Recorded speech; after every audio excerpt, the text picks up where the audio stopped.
Hood FM. The night comes alive with grabbing form.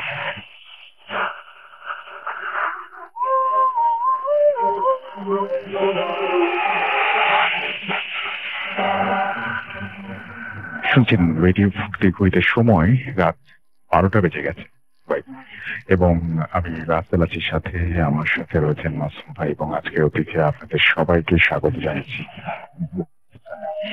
এবং ঢাকাতেও অন্য সব জায়গার মতন হালকা হালকা ঠান্ডা পড়তে শুরু করেছে, মানুষজন গরম কাপড় পরা শুরু করেছেন এবং শীতের রাতে আমি সবসময় বলি যে ভূত এফএম জমজমাট হয়ে ওঠে। আর সেই কারণেই আশা করছি আজকের যে এপিসোডটি সেটিও অনেক জমজমাট হবে। আজকের এপিসোডটিতে যদিও আমাদের একজন অতিথি কম আছেন, আমাদের এখানে উপস্থিত হওয়ার কথা ছিল আফনান ভাইয়ের, এবং তিনি হঠাৎ করে সকালবেলায় অসুস্থ হয়েছেন এবং তারপরে তিনি শেষ মুহূর্ত পর্যন্ত চেষ্টা করেও আসতে পারেননি। সুতরাং তাকে ছাড়াই আজকে আমাদের শুরু করতে হচ্ছে। সেক্ষেত্রে আমরা চেষ্টা করব যে আপনাদেরকে, আমাদের যারা অতিথি আছেন তাদের ঘটনাগুলো শোনাতে এবং যে সমস্ত ইমেইল আছে চেষ্টা করবো ইমেইলগুলো পড়তে এবং অডিও ক্লিপ যেগুলো আছে সেগুলো আপনাদের সাথে প্লে করতে। তো যাই হোক, আমরা একটু জানিয়ে দিই যে কিভাবে আমাদের সাথে কমিউনিকেট করবেন। যদি আমাদেরকে আপনারা লিখতে চান, ঘটনা পাঠাতে চান, যদি তাহলে আমাদের অ্যাড্রেস হচ্ছে futfm@radiofurti.fm, which is PHWTFM @RADIOFORTI.FM। আপনার নাম, ঠিকানা এবং ফোন নাম্বার সহ আপনার জীবনে ঘটে যাওয়া বা আপনার জানা সেরা ঘটনা লিখে পাঠিয়ে দেন আমাদের কাছে। ঘটনার শুরুতে অবশ্যই উল্লেখ করুন যে ঘটনাটি আপনি স্টুডিওতে শেয়ার করতে চান, নাকি আপনি চান আপনার ঘটনা আমরা পড়ে শোনাই। যারা দেশের বাইরে আছেন তারা সরাসরি অডিও ক্লিপ শেয়ার করতে পারেন বা লিখেও পাঠাতে পারেন আপনার ঘটনা, যেটা আপনার ইচ্ছা, যেভাবে আপনার ইচ্ছা। আমাদের তো ফেসবুক পেজ রয়েছে www.facebook.com/radio.furti, FORTI ফুর্তি। আর আরেকটা হচ্ছে www.facebook.com/futfm.russell, which is WTFM.RUSSELL। এই দুটো পেজে এসে আমাদের লাইক দিতে পারেন, কমেন্ট করতে পারেন, শেয়ার করতে পারেন আমাদের পোস্টে এবং বেশি করে মানুষদের জানিয়ে দিতে পারেন। একটা অনুরোধ দিয়ে শুরু করতে চাই আজকের প্রোগ্রাম, সেটা হচ্ছে যে আপনারা যারা ঘটনা পাঠাচ্ছেন তাদের মধ্যে আমরা এইবার যেমন পড়ার মতন ঘটনা একটু কম পেয়েছি, আরেকটু চমৎকার ঘটনা আরেকটু যাচাই বাছাই করে যদি আপনারা ঘটনা পাঠান তাহলে আমাদের জন্য অনেক ভালো হয়, সবার জন্যই ভালো হয়। এবং আপনারা জানেন যে ভূত এফএম আপনারা যেহেতু শোনেন, সুতরাং আপনারা জানেন যে কোন ধরনের ঘটনাগুলো ভূত এফএম এ মানে সব সময় মানুষ অনেক বেশি প্রশংসা করে। সুতরাং সেই ধরনের ঘটনাগুলো যদি কালেক্ট করে আপনারা পাঠান তাহলে খুবই খুশি হব এবং আপনাদের প্রতি কৃতজ্ঞ থাকবো। আর চেষ্টা করবেন স্টুডিওতে এসে ঘটনা শেয়ার করার। আপনারা সচরাচর যারা স্টুডিওতে আসেন তারা তো আসেন, অনেকেরই আসার ইচ্ছা আছে, অনেকের হয়তো অনেক সংশয় আছে যে কিভাবে যাব, কি হবে, সে সমস্ত ব্যাপারে আমাদের সাথে কথা বলতে পারেন। জাস্ট আপনার নাম, ঠিকানা এবং ফোন নাম্বার সহ লেখেন যে আপনি ইন্টারেস্টেড, আপনার ঘটনা সহ যদি পাঠিয়ে দেন আমাদেরকে, তাহলে আমরা আপনাকে কন্ট্যাক্ট করবো এবং আপনাকে জানিয়ে দিব কিভাবে আসতে হবে, কি করতে হবে।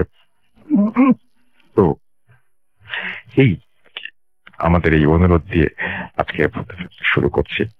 শুরুতেই একটা ইমেল দিয়ে শুরু করতে চাই। প্রথম একটা ইমেল দিয়ে প্রতিবারের মতো আজকে যে ইমেলটি আছে সেই ইমেলটি আমি পড়ছি, আশা করছি আপনাদের ভালো লাগবে।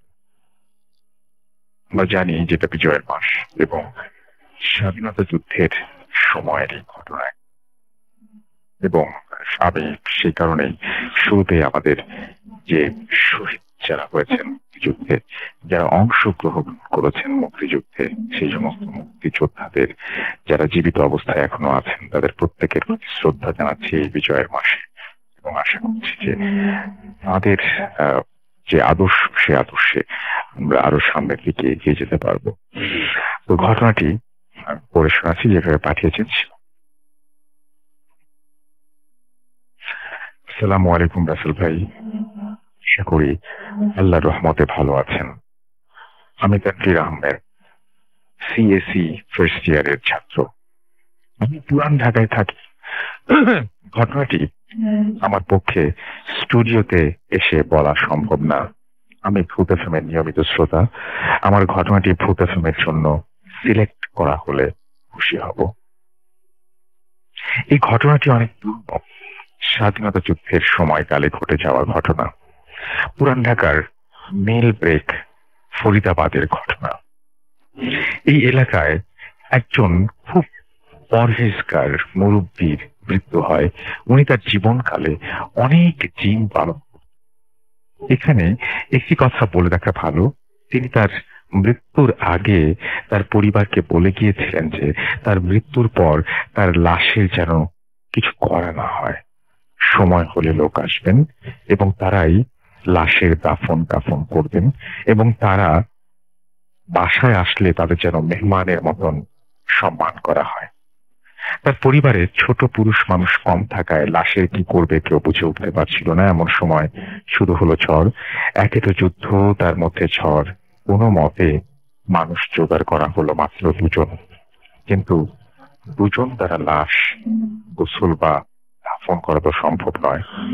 এই সময় এই ঝড়ের রাতে কোথা থেকে এক তেরোপাল দিয়ে ত্রিপাল হবে, এটা ত্রিপল দিয়ে ঘেরা একটা ঘোড়ার গাড়ি এলো এবং গাড়ি থেকে 3 জন নেমে এলেন।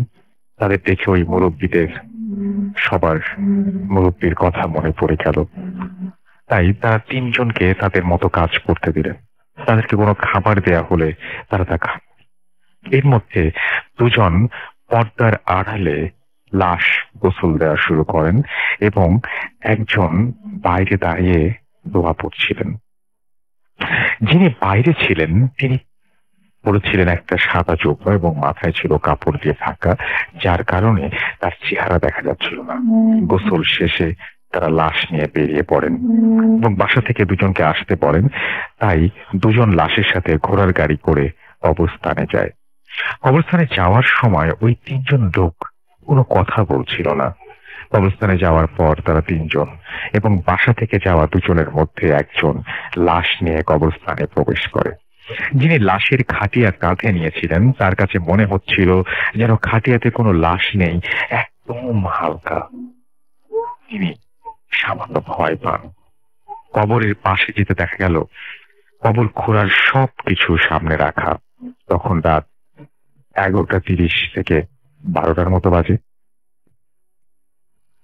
2 জন লোক খুব তাড়াতাড়ি কবরটি খুঁড়ে ফেলল এবং ওই জোব্বা পরা লোকটি পাশে দাঁড়িয়ে দোয়া পড়ছিল, ক্রমাগত দোয়া পড়ছিল। বাসা থেকে যাওয়া 2 জনের ওপর থেকে লাশটি কবরে নামান এবং নিচ থেকে ঘোড়ার গাড়ি থেকে আসা 2 জন লোক লাশটি কবরে শোয়ান। লাশটি কবরে শোয়ানোর সময় তেমন ভারী মনে হয়নি। বাঁশ আর চাটাইয়ের বিছান হয়ে গেলে ঘটে সবচেয়ে ভয়ঙ্কর ঘটনা। এখন মাটি দেবার পালা। বাসা থেকে আসা 2 জন আগে মাটি দিতে যান। প্রথম জন মাটি দিয়ে আসেন এবং দ্বিতীয় জন যখন নিচু হয়ে মাটি দেন, দিয়ে ওঠার সময় তিনি ওই চোখ পড়া লোকটির চেহারা দেখে ফেলেন এবং যা দেখেন তা দেখার জন্য তিনি প্রস্তুত ছিলেন না। তিনি দেখেন যে ব্যক্তি মারা গেছেন সেই ব্যক্তিটি দাঁড়িয়ে আছেন কবরের পাশে এবং নিজের লাশ তিনি নিজেই দাফন করছেন এবং নিজের কবরে মাটি দিলেন।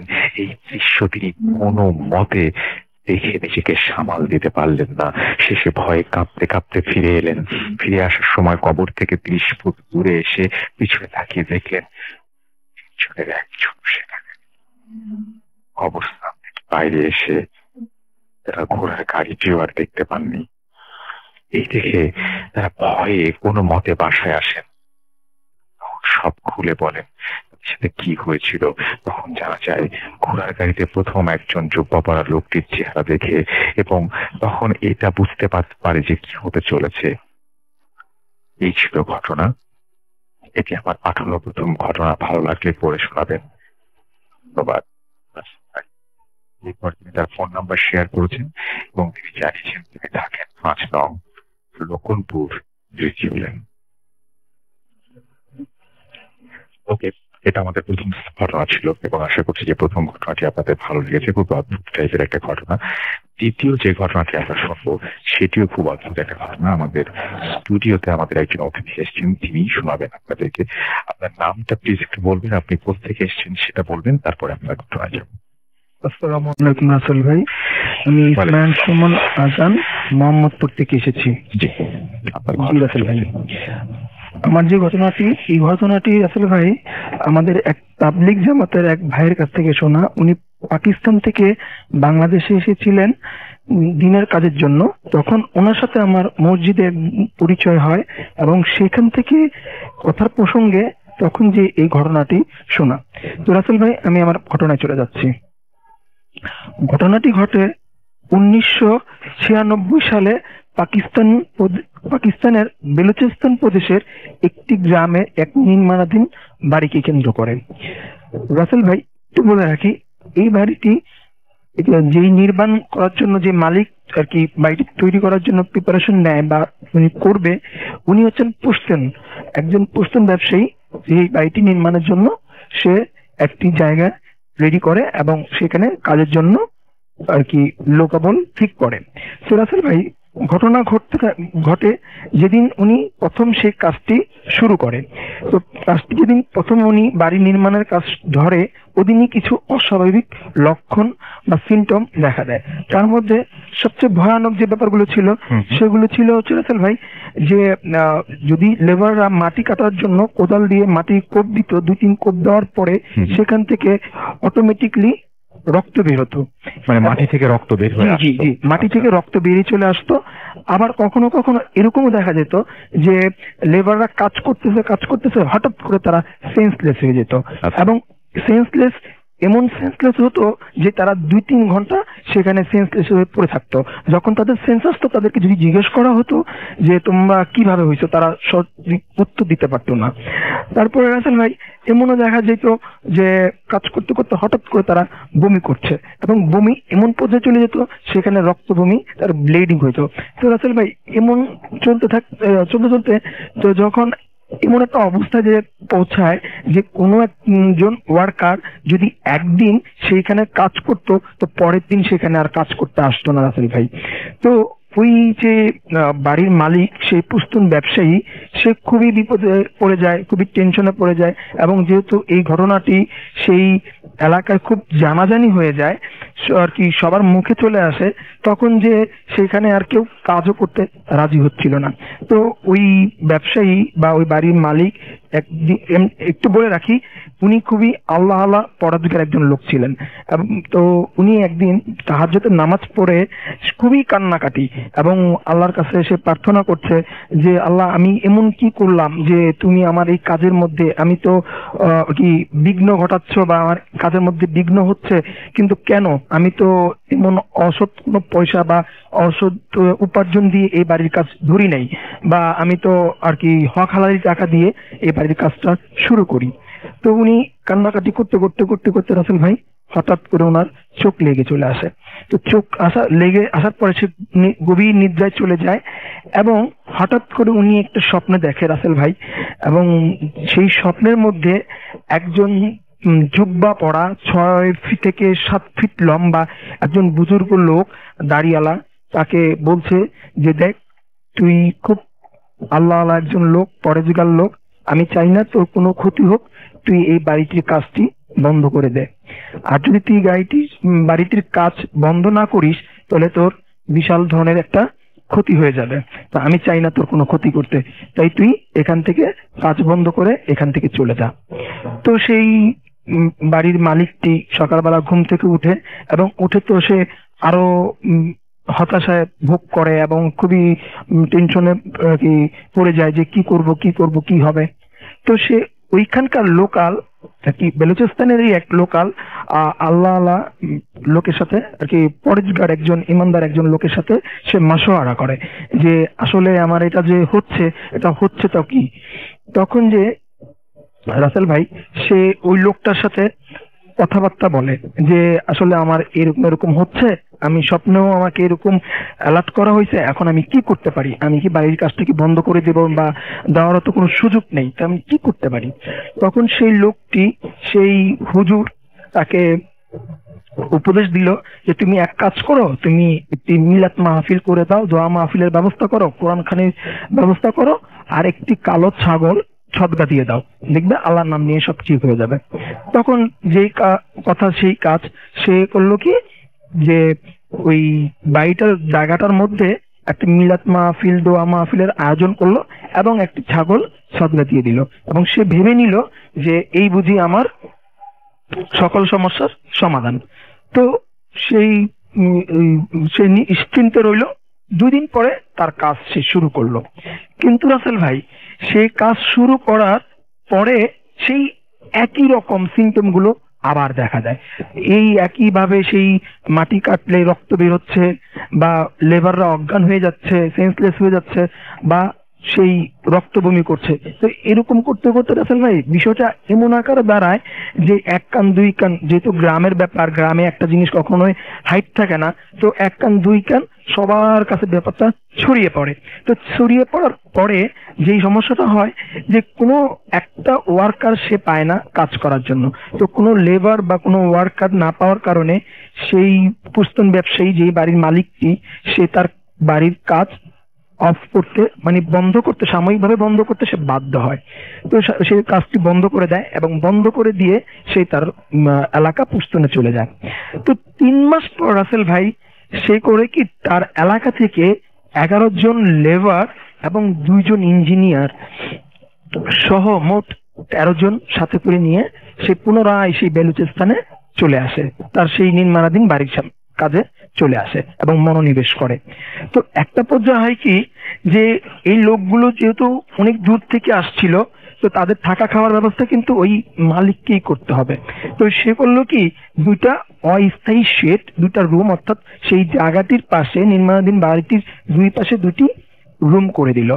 একটা রুমে সে লেবারদের জন্য ব্যবস্থা করলো, আরেকটা রুমে সেই 2 জন ইঞ্জিনিয়ারের জন্য ব্যবস্থা করলো। এখানে একটু বলে রাখি যে 2 জন ইঞ্জিনিয়ার উনি নিয়ে আসছিল, তাদের একজনের নাম হচ্ছে সামাদ এবং একজনের নাম হচ্ছে ইয়াসিন। তারা 2 জনেই ছিল বয়সে খুব তরুণ, এবং তারা মডার্ন সায়েন্সে বিশ্বাসী। তারা এই প্যারানর্মাল ব্যাপারগুলো একদমই বিশ্বাস করতে চাইতো না। সে এখানে আসার পরও, শোনার পরেও সে কিন্তু এগুলো বিশ্বাস করে। তারা 2 জন কিন্তু বিশ্বাস করেনি। তারা বলতেছে না, এগুলা কোনো ব্যাপার না, এগুলা এরকম প্যারানর্মাল বিষয়, এগুলা কোনো বিষয় না। তো যা হয়, এই 2 জন ইঞ্জিনিয়ারের মধ্যে যে সামাদ নামে যে ইঞ্জিনিয়ার ছিল, সে ছিল খুবই পরেজগার, 5 ওয়াক্ত নামাজ পড়তো, আল্লাহওয়ালা, দিনদার, কামেলদার মানুষ। সে খুবই আর কি নামাজি মানুষ ছিল। তো রাসেল ভাই, তারা আস্তে আস্তে আস্তে এই প্রবলেমের মধ্যে কাজ শুরু করে। তো শুরু করার পরে যখন এই প্রকট আকারে ধারণা আর কি, এই সমস্যাগুলো প্রকট আকারে দেখা দেয়, তখন যে সেইখানকার সেই লেবাররা পর্যন্ত কাজ করতে অসম্মতি জানায়। তারা সেই কাজ আর করবে না বলে সাফ জানিয়ে দেয়। কিন্তু ওই 2 জন ইঞ্জিনিয়ার করে কি, তাদেরকে বিভিন্ন রকম ভয়ভীতি দেখায়, যে বলে যে তোমরা কন্ট্রাক্টে আছো, তোমরা সাইন করছো, তোমরা এখান থেকে যেতে পারবা না, তোমাদের টাকা দেওয়া হবে না, বা তোমাদের সমস্যা হবে, ভয়ভীতি প্রদর্শন করে সেই 2 জন ইঞ্জিনিয়ার ওই লেবারদেরকে দিয়ে এই সমস্যাগুলোর মধ্যেও তাদের কাজ এগিয়ে নেয়। তো রাসেল ভাই হয় কি, যে একটা পর্যায়ে যখন ছাদ ঢালাই দিবে, তার 2 দিন আগে ওই 2 ইঞ্জিনিয়ারের মধ্যে এক ইঞ্জিনিয়ার যে সামাদ, তার বাড়ি থেকে খবর আসে যে তার আম্মা খুবই অসুস্থ, তাকে এই মুহূর্তেই যেতে হবে যদি তার আম্মাকে দেখতে হয়, আর কি জীবিত অবস্থা দেখতে হয়। তখন সে বাধ্য হয়ে তার বাড়িতে ফিরে যায়। আর এদিক দিয়ে সামাদ চলে যাওয়ার পরে, ইঞ্জিনিয়ার সামাদ চলে যাওয়ার পরে, যে ইঞ্জিনিয়ার ইয়াসিন যে ছিল সে থেকে যায় এবং সে কাজ এগিয়ে নেয়। তো রাসেল ভাই, আগামীকালকে ঢালাই, এমন সময় সে তার সব কাজ পরিপাটি ভাবে সবকিছু গোছানো আছে কিনা সব চেকচাক করে রাতের আনুমানিক 1টার সময় তার রুমে সে ঘুমানোর জন্য চলে যায়, আর লেবাররা খাওয়া দাওয়া করে লেবারদের রুমে চলে যায়। তো রাসেল ভাই, সবকিছুই ঠিকঠাক ছিল। তখন রাত আনুমানিক 3টা। এই 3টার দিকে হঠাৎ বিকট একটি চিৎকার এবং শব্দে লেবারদের সবার ঘুম ভেঙে যায়। তারা যখন ঘুম থেকে উঠে, তারা এই শব্দটি সেই ইঞ্জিনিয়ারের রুম, সেই ইয়াসিনের রুমের দিকে ছুটে যায়, যেহেতু শব্দটা ওইখান থেকে আসছিল। তো তারা ওই রুমে যেয়ে যা দেখে, তারা তাদের চোখকে সেটা বিশ্বাস করাতে পারছিল না রাসেল ভাই, যে তারা যেটা দেখে সেটার জন্য তারা একদমই প্রস্তুত ছিল না। তারা দেখে যে ওই ইঞ্জিনিয়ার ইয়াসিন নিচে পড়ে আছে, তার শরীর পুরা উলঙ্গ অবস্থায়, বিবস্ত্র অবস্থায়, তার শরীরে কোনো রকম কাপড় চোপড় নেই, তার নাক মুখ দিয়ে ফিনকিতীয় রক্ত বেরোচ্ছে এবং সে চোখ দুটো বড় বড় করে উপরের দিকে চেয়ে আছে এবং গরু জবাই দিলে যেরকম ঘুমানোর যে শব্দ আমরা সাধারণত যেটা দেখতে পাই ওরকম ভয়ানক ঘুমানোর শব্দ করছে এবং সে উপরের দিকেই চেয়ে আছে, মনে হচ্ছে যে উপরে কেউ তার দিকে তাকিয়ে আছে। তো লেবাররা এইটা দেখে তারা পুরো হতভম্ব হয়ে যায়, হতবাক হয়ে যায়, তারা কি করবে কিছু বুঝতে পারে না। কিন্তু এতগুলো লোক যে ওই ইঞ্জিনিয়ারের রুমে, ইঞ্জিনিয়ারের সামনে, ওর চোখ ওদের দিকে না, ওর চোখ সেই উপরের দিকেই চেয়ে আছে, যে উপর দিকে মনে হয় কিছু একটা তার দিকে তাকিয়ে আছে এবং সে গঙ্গানোর সেই শব্দ করে যাচ্ছে আর রক্ত ফিনকে দিয়ে বেরিয়ে যাচ্ছে। এমতো অবস্থায় তারা সবাই মিলে সেই ইঞ্জিনিয়ারটাকে ধরে বাইরে নিয়ে আসে, সেই বিবস্ত্র অবস্থায় তাকে বাইরে নিয়ে আসে। বাইরে নিয়ে আসার পরে তার মাথায় পানি ঢালতে থাকে রাসেল ভাই এবং 5 মিনিটের মধ্যে সেই ইঞ্জিনিয়ারটা মারা যায় রাসেল ভাই। এবং মারা যাওয়ার পরে যখন সকালবেলা আনুমানিক ফজরের আজান দিয়ে দেয়, সেই ব্যাপারটা সব দিকে ছড়িয়ে পড়ে, বিশেষ করে সেই গ্রামটার সব মানুষ একত্রিত হয়ে যায় এবং সবাই হতভম্ব হয়ে সেই লাশটাকে দেখে এবং সবার মধ্যে কানাঘুষা চলতে থাকে। তো ইতিমধ্যে রাসেল ভাই সেখানে স্পটে পুলিশ চলে আসে। তো পুলিশ আসার পরে এবং বিষয়টা জানতে চায় যে আসলে কি ব্যাপারটা, তখন সবাই মিলে এই ব্যাপারটা বলে, কিন্তু পুলিশ এটা আমলে নিতে চায় না। তো এর মধ্যে সেই বাড়ির মালিক, সেই পুস্তুন ব্যবসায়ী, সেও চলে আসে এবং সে এই ব্যাপারটা বুঝতে পারে যে তাকে যে ওয়ার্নিং করা হয়েছিল, যে নিষেধ করা হয়েছিল, হয়তোবা তারই রেজাল্ট হতো বা এইটা, কিন্তু তারপরেও সে এটা বলতে চায় না। সে পুলিশকে বরং এটা বলে যে এটা মার্ডার কেস বলে ধামাচাপা দিতে চেষ্টা করে যে এটা মার্ডার কেস। তো পুলিশ সেই রিপোর্ট অনুযায়ী আর কি মার্ডার কেসের রিপোর্ট অনুযায়ী তাকে নিয়ে যায় পোস্টমর্টম করার জন্য, মর্গে পাঠায়। রাসেল ভাই পোস্টমর্টম করার সময় যে ডুম এবং যে ডক্টররা উপস্থিত ছিলেন ওই লাশটাকে, ওই ইঞ্জিনিয়ারের লাশটাকে পোস্টমর্টম করার সময়, তাদের ভাষ্য অনুযায়ী তারা পুলিশকে যেভাবে বলে যে তারা তাদের কর্মজীবনে এরকম কখনো তারা দেখেনি, যে তারা দেখে যে ওই ইঞ্জিনিয়ারটার যে লিভার, যেটা কলিজা বলি আমরা, সে কলিজার 3 ভাগের 2 ভাগটা আর কি মিসিং, মানে কলিজার 3 ভাগের 2 ভাগ ছিল না এবং 1 ভাগ ছিল, এবং 1 ভাগও এমন একটা বাজে অবস্থায় ছিল যে মনে হচ্ছে যে কোনো একটা হিংস্র পশু অনেকদিন যাবৎ অভুক্ত ছিল, যে এই কলিজাটাকে এমন ভাবে খেয়ে নিয়েছে যে 2 ভাগ খেয়ে নিছে আর 1 ভাগ যেটা ছিল অবশিষ্ট রেখে গেছে। তো রাসেল ভাই যে থেতলানো ছিল বা বড় বড় নখের যে আঁচড় দিলে যেই অবস্থা হয় আর কি, যে খামছানো, এরকম একটা বাজে অবস্থায় ছিল এবং তার অন্য পুরো বডিতে কোথাও কাটা ছিঁড়া ছিল না, অথচ সেই কলিজাটা সেটা মিসিং ছিল। এবং এই ঘটনাটা পুলিশ যখন ডাক্তার এবং ডুমদের কাছ থেকে শোনে তখন তারা পুরো হতভম্ব হয়ে যায়, হতবাক হয়ে যায় এবং তারা সেই ঘটনার স্পটে চলে যায় এবং তারা ইনকোয়ারি করতে থাকে যে আসলে বিষয়টা কি। তখনকার ওইখানকার যারা লেবার ছিল তারা এই প্যারানরমাল বিষয়গুলো তাদের সাথে যে এতদিন যাবৎ ঘটছে সেই ব্যাপারগুলো তারা সব খুলে বলে, হ্যাঁ পুলিশদের কাছে খুলে বলে বিষয়টা, এবং গ্রামের মানুষরাও সেম একই কথা বলে যে এরকম এরকম। তখন যে মালিক বাধ্য হয় যে তাকে যে স্বপ্নে যে ব্যাপারটা দেখানো হয়েছে সেটা এবং এতদিন যাবৎ যে ব্যাপারগুলো একটার পর একটা চলে আসছে সেই ব্যাপারটা A to Z পুলিশকে তারা বলে, এবং পুলিশ সেই ব্যাপারটা জেনে এটাকে, এই বাড়িটাকে, কাজটাকে একদম বন্ধ করে দেয়, বাড়িটাকে সিল গালা করে দেয়। এবং এই ব্যাপারটা সেই পুরো বালুচিস্তান প্রদেশে খুব ছড়িয়ে পড়ে এবং এই ব্যাপারটা এখনো অনেক মানুষ জানে এবং এটা খুবই আর কি জনবহুল একটা ঘটনা ঘটেছিল রাসেল ভাই। এই ছিল আমার ঘটনা। আপনি কি এটা জানেন যে ওই অঞ্চলে যেখানে সমস্যাটা বারবার হচ্ছিল বা এরকম সমস্যা, এর মেইন কারণটা কি আসলে? কেন ওখানে কেউ কোনো কিছু করতে দিচ্ছিল না বা কেন বাড়ি করতে দিচ্ছিল না, এই সম্পর্কে কোনো কিছু কি তিনি আপনাকে বলেছিলেন? না রাসেল ভাই, এই সম্পর্কে উনি আমাকে তেমন কিছু বলে নাই, বাট উনি বলেছিলেন যে ওই ব্যবসায়ী মানে ওই বাড়ির মালিক যে ওই স্বপ্নে উনি যেটা দেখেছেন ওইটা একটা জিন ছিল, যেহেতু হ্যাঁ ওই আলখাল্লা পরা ছিল এবং খুব পরিষ্কার, খুবই আর কি দাড়িওয়ালা, লম্বা, মাথায় পাগড়ি বাঁধা, এরকম একটা লোক ছিল। তো ওইটা থেকে অনুমান এটা করা যায় যে ওইখানে হয়তো একটা কোনো জিনের পরিবার বসবাস করতো রাসেল ভাই। এই জন্যই হয়তো তারা চাচ্ছিল না যে ওইখানে অন্য কেউ এসে বসতি স্থাপন করুক। Okay, thank you so much, thank you. যে আপনি আরো বলতে চান? জি বলেন। যে এই ঘটনাটা যেই ভাই শেয়ার করছে, শাহনেওয়াজ ভাই, এবং উনি এই ঘটনাটা আমাকে বলছে যে শেয়ার করতে, কিন্তু যেন এই ব্যাপারটা সম্পর্কে যতটুকু ঘটেছে তাই যতটুকুই বলা হয়, যেন কিছু আর কি কম বেশ বাড়িয়ে না বলা হয়, তাতে নাকি কোনো রকম সমস্যা হতে পারে। আপনার সমস্যা হতে পারে? ওকে ওকে, থ্যাংক ইউ।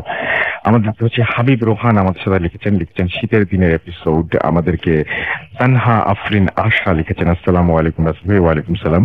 এবং তিনি খুলনা থেকে শুনছেন, আগামীকাল এক্সাম থাকায় পুরো শো এনজয় করতে পারবেন না, সেটা খুব ভালো ডিসিশন আমার মনে হয়। সামিয়া সালসাবিল আমাদের লিখেছেন বরিশাল থেকে শুনছেন, তিনি জেএসসি এক্সাম দিয়েছেন এবার, এবং তিনি একজন সিঙ্গার, এবং তিনি বলছেন যে ভূত এফএম মিস করছি না, ভূত এফএম এর সাথেই আছি। সঞ্জিদা রহমান আমাদের সাথে আছেন এবং তিনি ঢাকা থেকে শুনছেন। আজকের এপিসোডটি তিনি আশা করছেন অনেক ভয়ঙ্কর হবে।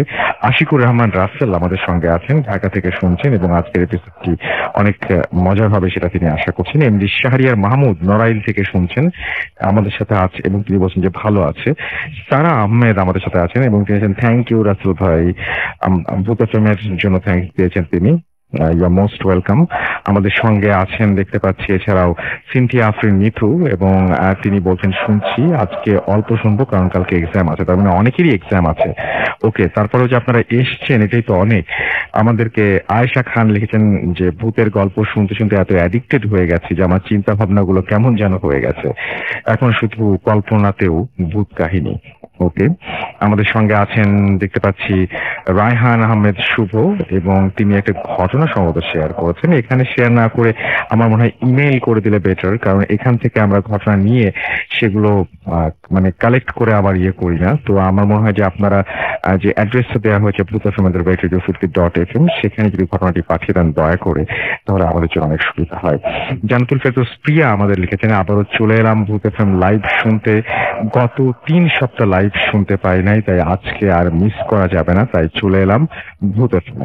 আমাদের সঙ্গে আছেন দেখতে পাচ্ছি প্রীতুল খান, এবং শুনছেন বরাবরের মতো সেটা তিনি লিখেছেন। শাহরিয়ার কবির সিয়াম আমাদের সঙ্গে আছেন এবং তিনি বলছেন ভূত এফএমের সঙ্গে থাকবেন। রাফিউল ইসলাম রাহিম আমাদের সঙ্গে আছেন, রামিম আমাদের সঙ্গে আছেন এবং তিনি বলছেন যে তিনি ভূত এফএমের বিগ ফ্যান, শুনছেন উত্তরা থেকে। আহাদিয়ান খান প্রহর আমাদের সঙ্গে আছেন। আমাদের সঙ্গে আছেন লামিসা অরিন, 2012 সাল থেকে তিনি ভূত এফএম শুনেন, আজকে প্রথম কমেন্ট করলেন এবং কমেন্টটি পড়ে ফেলেছি আমি। আমাদের সঙ্গে আছেন ফারুক রেজা, এবং আমাদের সঙ্গে আছেন দেখতে পাচ্ছি আবির হুসাইন ধ্রুব, এবং আমাদের সঙ্গে আছেন দেখতে পাচ্ছি শামীম ফয়সাল, আমাদের তিনি সিলেট থেকে শুনছেন। আমাদের সঙ্গে আছেন দেখতে পাচ্ছি উদয় কুমার, রাজশাহী থেকে শুনছেন তিনি, এবং তার কাছে অনেক ভালো লাগছে। শান্ত চৌধুরী আমাদের সঙ্গে আছেন। আমাদের সঙ্গে আছেন PM রাকিব হুসাইন আছেন। আমাদের সঙ্গে দেখতে পাচ্ছি মশিউর রহমান জয়, ইয়ামিন এলন আমাদের সঙ্গে আছেন। আমাদের সঙ্গে আছেন সারওয়ার ইসলাম, এছাড়াও আরজে সোহাগ আমাদের সঙ্গে আছেন। এমডি মায়ান হুসাইন আমাদের সঙ্গে আছেন। আমাদের সঙ্গে আছেন এইচডি হানিফ, মুন্না খান আমাদের সঙ্গে আছেন, মিরপুর থেকে শুনছেন তিনি।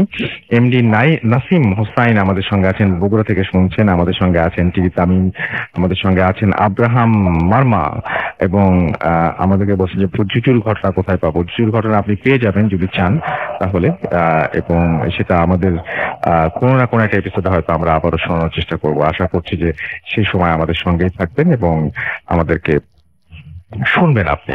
তো যাই হোক, আমাদের যারা ইমেইল করতে চান, আমাদের ইমেল অ্যাড্রেস তো আমি বলে দিলাম, আরো একবার বলে দিতে চাই, bhutfm@radio50.fm, which is bhwtfm@radio50.fm। আপনার নাম, ঠিকানা এবং ফোন নাম্বার সহ আপনার জীবনে ঘটে যাওয়া বা আপনার জানা সেরা ঘটনা লিখে পাঠিয়ে দিন আমাদের কাছে। ঘটনার শুরুতে অবশ্যই উল্লেখ করুন যে ঘটনাটি আপনি স্টুডিওতে এসে শেয়ার করতে চান, নাকি আপনি চান আপনার ঘটনা আমরা পড়ে শোনাই।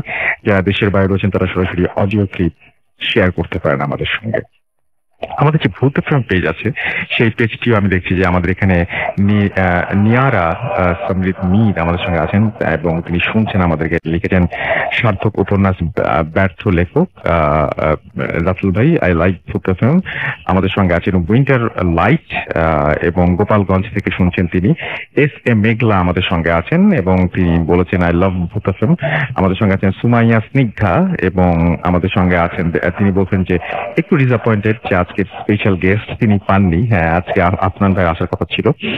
MHS বাঁধন, কিন্তু ঘটনাগুলো ভালো হচ্ছে এই বিষয়ে কোনো সন্দেহ নেই। বাঁধন আমাদের লিখেছেন, হ্যালো রাসেল ভাই অ্যান্ড লিসনার্স, আই লাভ প্রথম ভেরি মাচ। শোয়েব আমাদের সঙ্গে আছেন এবং তিনি বলছেন যে আজকে ফ্রাইডে, তার জন্য খুব স্পেশাল একটা ডে এবং তিনি ভূত অনেক বেশি পছন্দ করেন। আব্দুল্লাহ ইমন আমাদের সঙ্গে আছেন। আমাদের সঙ্গে আছেন SM আবির, এছাড়াও আমাদের সঙ্গে আছেন তশরিফ রাজ রাহাত, ফারুক রেজা আমাদের সঙ্গে আছেন, মিমিক মহসিন আমাদের সঙ্গে আছেন, SB ডালিম আমাদের সঙ্গে আছেন, আমাদের সঙ্গে আছেন আফিফ, মোহাম্মদ আজহার উদ্দিন রাহিম আমাদের সঙ্গে, রামিম আমাদের সঙ্গে আছেন, সাকিব আল নোমান আমাদের সঙ্গে আছেন, এমডি জয় ইসলাম আছেন আমাদের সঙ্গে আছেন ইমরান হোসেন, এছাড়াও আছেন আমাদের সঙ্গে শাওন আচার্য, রক রায়হান আমাদের সঙ্গে আছেন দেখতে পাচ্ছি তুষার নাটোর থেকে শুনছেন তিনি, সাব্বির আহমেদ মারুফ আমাদের সঙ্গে আছেন, আজকে তার বার্থডে জন্মদিনের অনেক অনেক শুভেচ্ছা আপনার জন্য। MI মুন্না আমাদের সঙ্গে আছেন, মোহাম্মদ মোসাদ্দেক আমাদের সঙ্গে আছেন এবং তিনি বলছেন যে রেডিও মানেই ফুর্তি অ্যান্ড ফুর্তি মানেই ভূত এফএম। ওকে, শাকিব হাসান আমাদের সঙ্গে আছেন, আমাদের সঙ্গে আরিফ আল হাসান অপু আছেন, ফার্স্ট টাইম ভূত এফএম শুনছেন। কাজী মাজহারুল ইসলাম আমাদের সঙ্গে আছেন, সেকেন্ড স্টোরিটা অসম হয়েছে তাই তিনি জানিয়েছেন, আমার কাছেও খুব ভালো লেগেছে। শারিয়ার ইসলাম আমাদের সঙ্গে আছেন এবং তিনি বলছেন যে রুমমেটরা সবাই মিলে শুনছি, সবাইকে অনেক অনেক অনেক অনেক ধন্যবাদ এবং লাইট অফ করে শুনছেন তারা, অনেক অনেক থ্যাঙ্কস আমাদের সঙ্গে থাকার জন্য। ছবি আপলোড করে দিতে পারেন একটু চাইলে আপনাদের।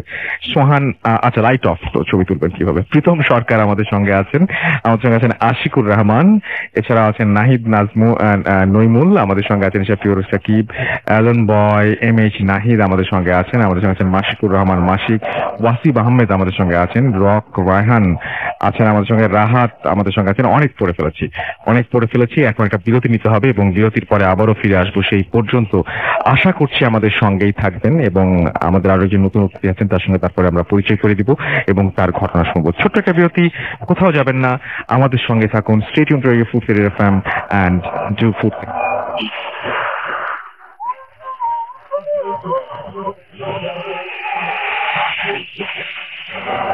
Yes, the night comes alive with Gramophone. You are listening to Radio Food Theater FM. আমি রাসেল আছি, সাথে ঘড়িতে সময় রাত 12:35। আর একটার পর একটা দারুণ ঘটনা শুনছি আমরা, আপনাদের লেখাও পাচ্ছি। আমাদের ফেসবুক পেজ দুটোর অ্যাড্রেস আবার একবার জানিয়ে দিতে চাই, www.facebook.com/radio.foodthi and www.facebook.com/bhootfm.russell, এই দুটো অ্যাড্রেসে গিয়ে লিখুন, আমাদেরকে জানান আপনার কথা। আমরা চলে যাব আমাদের পরবর্তী অতিথির কাছে। আপনার নামটা প্লিজ একটু বলবেন, তারপরে আপনার ঘটনায় যাব আমরা। আসসালামু আলাইকুম লিসেনার্স, একটু কাছ থেকে বলতে হবে। আমি নাজিফ, আদমদীতে ক্লাস 9-এ পড়ছি, এসেছি মিরপুর সরাপাড়া থেকে। জি, তো আমি আমার ঘটনায় চলে যাচ্ছি। এই ঘটনাটা আমি আমার একটা আপুর কাছ থেকে কালেক্ট করেছি। আপুর আম্মু অর্থাৎ আন্টি মামার সাথে ঘটনাটা ঘটেছিল। ঘটনাটা অ্যাপ্রক্সিমেটলি 1940 থেকে 1950 মাঝামাঝি একটা সময়ে হয়েছে। ঘটনাটা একটা জমিদার বাড়িকে কেন্দ্র করে। তো জমিদার বাড়ির সামনে একটা মাঠ ছিল, মানে বিশাল বড় একটা মাঠ ছিল, যেখানে কিনা জমিদার বাড়ি জানেন আপনি হয়তো অনেক বড় হয়ে থাকে সাধারণত, সামনে সবকিছু মিলে জমিদার বাড়িটা। তো সামনে যে মাঠটা ছিল ওই মাঠটাতে ওই এলাকার যে মানুষজন তারা তাদের গরু ছাগল এগুলো চড়াতে ঘাস খাওয়াতে নিয়ে আসতো, সকালবেলা সন্ধ্যার দিকে নিয়ে যেত, সবকিছু স্বাভাবিকই ছিল। তো একদিন তারা তাদের গরুগুলাকে সে মাঠে ছেড়ে যায় ঘাস খাওয়ানোর জন্য, কেউ বেঁধে যায়। তো তারা যখন রেগুলারলি যেমনি তারা নিয়ে যায়, সেরকম সন্ধ্যাবেলা তারা আসে গরুগুলাকে নিয়ে যেতে।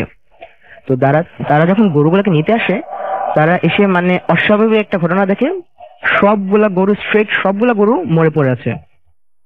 তো তারা তো তারা শকড হয়ে যায়, সবগুলা গরু একসাথে কিভাবে মরে যায়। তো তারা একটু কাছে যায় গরুগুলাকে দেখতে, কাছে গিয়ে তো তারা আরো শকড। গরুগুলা মরেছে ঠিক আছে, বাট তাদের ঘাড়গুলা পুরো উল্টা দিয়ে ঘোরানো ছিল, প্রত্যেকটা গরুর ঘাড় উল্টা দিয়ে ঘোরানো, মনে হয় তাদেরকে কেউ ঘাড় মোটকে মেরেছে এরকম একটা। কিন্তু তাদের মাথায় তখনও প্যারানর্মাল কিছু মানে চিন্তা ভাবনা আসে নাই, কারণ যেহেতু তারা জমিদার বাড়ির মানে অংশ, তারা মনে করতে পারে যে সেই জমিদারের সাথে কিন্তু অনেক মানে এলাকার অনেকের অনেক শত্রুতা থাকতেই পারে, মানে তাদের মধ্যে হয়তো কেউ করেছে, বাট তারা জিনিসটা প্যারানর্মাল কোনো কিছু মনে করেনি তখনও। তো এভাবে চলতে থাকে। তো মাঝখানে কিছুদিন প্রবলেম হয় না, তারপরে কিছুদিন পরে আবার ঠিক সেম ঘটনা হয়। তারা সকালবেলা গরুগুলাকে রেখে যায়, সন্ধ্যাবেলা এসে দেখে ঠিক আগের কয়েকদিনের আগের মতো গরুগুলা ঘাট ঠিক পিছনের দিকে ঘুরে গরুগুলা স্ট্রেট সবগুলা গরু মরে পড়ে আছে। তারা জিনিসটা এবার একটু উইয়ার্ড লাগে তাদের কাছে, বাট তবু তারা ঠিক আগে যেভাবে চিন্তা ভাবনা করেছিল এবারও ঠিক সেভাবে চিন্তা ভাবনা করে। কিন্তু এখন দেখা যায় জিনিসটা কন্টিনিউয়াসলি চলতে আসছে, মানে চলছে, যারা গরু রেখে যাচ্ছে সবার গরুই সন্ধ্যাবেলা এসে থেকে ঘাড় পিছনে দিয়ে একদম পুরো ঘাড় উল্টা দিয়ে ঘোরানো, গরুগুলা মরে পড়ে আছে। তো তারা এবার জিনিসটা মানে সিরিয়াসলি নেয়। তারা মনে করে না এটা কোনো মানুষের পক্ষে সম্ভব না, প্রতিদিন এতগুলা গরুকে ঘাড় পিছনে দিয়ে ঘুরিয়ে মারা মানে কোনোভাবে পসিবল না। তো তারা এবার মানে যেহেতু জমিদার মানুষ, তারা অনেকের ওনার চেনা জানা আছে, তো একটা হুজুরের শরণাপন্ন হয়। হুজুরকে সবকিছু খুলে বলা হয়। তো হুজুর বলে যে আচ্ছা ঠিক আছে, আমি দেখছি জিনিসটা। তো একদিন হুজুরকে মানে হুজুরের প্রসিজার করার জন্য যেসব ইনস্ট্রুমেন্ট দরকার সব নিয়ে হুজুর আসে। হুজুর আসে ঠিকই, বাট হুজুর যখন সেই জমিদার বাড়ির সীমানাটা ক্রস করে, হুজুর মানে সীমানাটা ক্রস করে হুজুর দাঁড়িয়ে যায়। হুজুর দাঁড়িয়ে ওখানে বলে দেয় না, এটা আমার পক্ষে সম্ভব না, মানে এটা আমার পক্ষে কোনোভাবেই পসিবল না, জিনিসটা প্রচুর হার্মফুল, আমি এটা কিচ্ছু করতে পারবো না। আমি আপনাদেরকে জাস্ট একটা হেল্প করতে পারি, আমি আপনাদেরকে আরেকটা হুজুরের নাম বলতে পারি, আপনারা চাইলে ওনার কাছ থেকে সাহায্য চেয়ে দেখতে পারেন। পরে যেহেতু উনি ফেল্ড, তো ওনারা ওই যে হুজুরের নাম বলা হয়েছে মানে তার শরণাপন্ন হন, মানে বলে যে আমরা এই হুজুরের রেফারেন্স নিয়ে আপনার কাছে এসেছি। ঘটনাটা খুলে বলে, আর আগের হুজুরের যে কাহিনী সেটাও বলে যে হুজুর যেভাবে না করেছে, বাট এই হুজুর বললো উনি ট্রাই করে দেখতে পারে জিনিসটা। তারপর এই হুজুর আসলো।